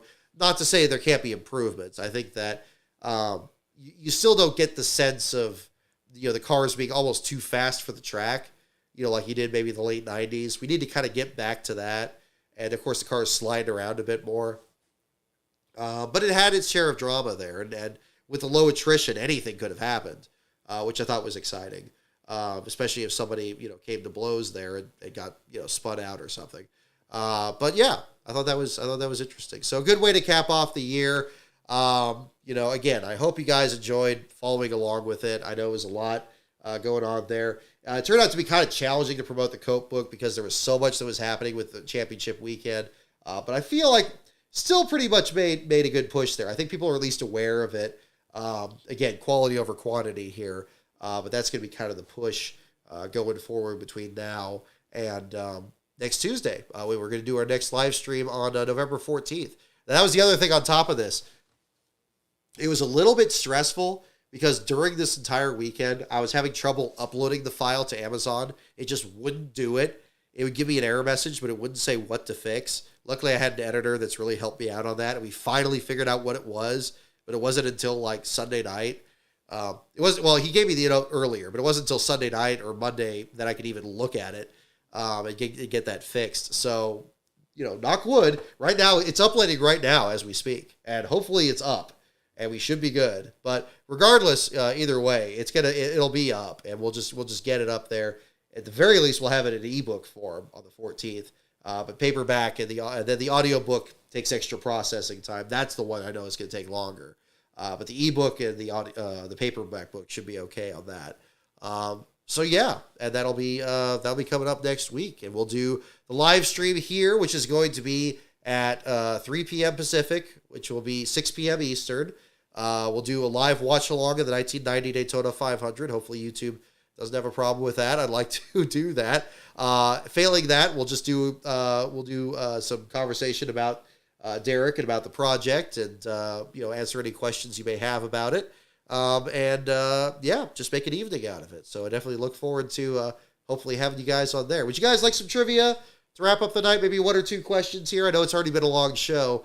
We're up to over 3 hours. I think that's probably a new record for new track record for this show. But a lot to go over for sure. It was a packed weekend. The media people there were great. Everybody was great hosts there. Matt Humphrey at NASCAR is a lifesaver. He's really helpful and helping me out, make sure I need to do what I need to do. And I think that was cool.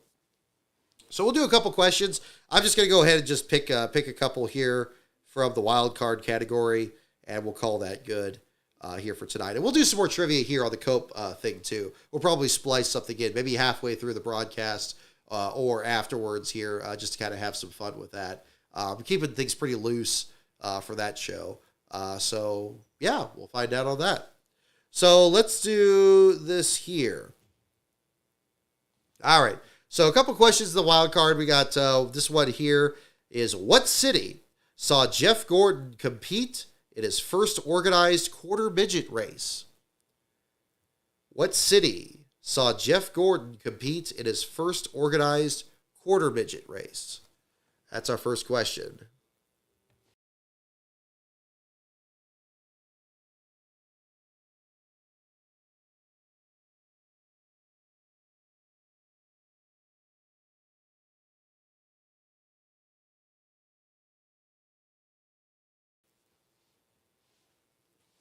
Kudos to Harvick for a hell of a career, by the way, too. I know I touched on it already from showing the pictures from earlier and stuff. I wasn't with all the things going on. I wasn't there for the press conference, the last press conference he did, and then the stuff after Victory Lane. I didn't know he was going to stay that long on the front straightaway. I'm glad he did. I mean, if I knew about that, I probably would have broken away from the BJ McLeod thing earlier and just gone over there. But I was having a great conversation with Curtis, who was the Cope spotter, and that felt more, up my alley there. There were plenty of people covering it. They didn't need one other person, cramming more attention in there. But I felt like I did more of my Harvick stuff before the race, and I felt fine doing that. So that was cool. I hope to ask him. I had another question to ask about the 2001 season, but I could ask him that anytime. It didn't need to be this weekend. Again, I try not to worry too much about stuff that, doesn't work, and just be happy with what did. What city saw Jeff Gordon compete in his first organized quarter midget race? I guess for Indianapolis. And we'll go ahead and jump into it. The answer is actually Sacramento. Not too far from NASCAR headquarters. Sacramento is the answer. That was a hard one. There you go. We only got like 15 people in here, so we'll just do one more question here to wrap up for the evening. But Sacramento is the correct answer. His first organized quarter mile race.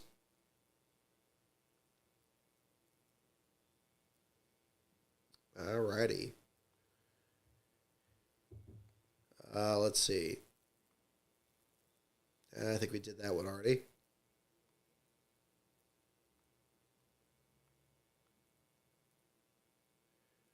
Let's see. Alrighty. Here we go. Last question for the evening, folks. What famed mechanic got his nickname riding a motorcycle burning too much oil? What famed mechanic? Did I turn the mute off? Okay, good. What famed mechanic got his nickname riding a motorcycle burning too much oil?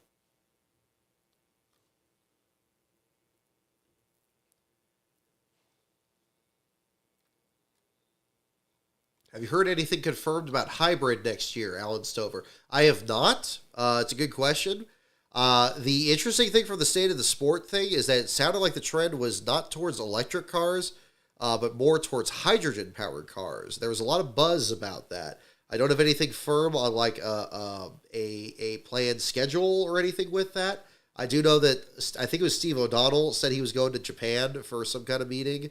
They're looking into that. But nothing confirmed about hybrid, and certainly not for next year. I don't know anything about that. So nothing new there.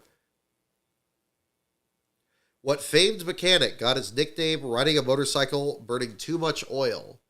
Oh, Michael Paz, I don't want to miss your question too. Is there a good place to get ARCA footage beyond race highlights when you can't get the track? Working on a short documentary about ARCA. In terms of historic footage, there's some on YouTube. In terms of current races, I believe there's archives on MAV TV and Flow Racing. Those are good sources too. I'm not sure in terms of like being able to condense it down and use it for a documentary because YouTube has video rippers. I'm not sure about how well that works on streaming services. I don't have a lot of practice in that. But yeah. Yeah, I've done some projects on ARCA drivers. It's a little hard to get a lot of good content unless somebody that's archived a lot of stuff has posted it.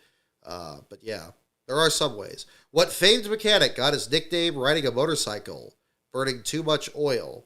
And the answer, you guys got it. Smokey Yunick. All three of you got it. Smokey Yunick's indeed the answer.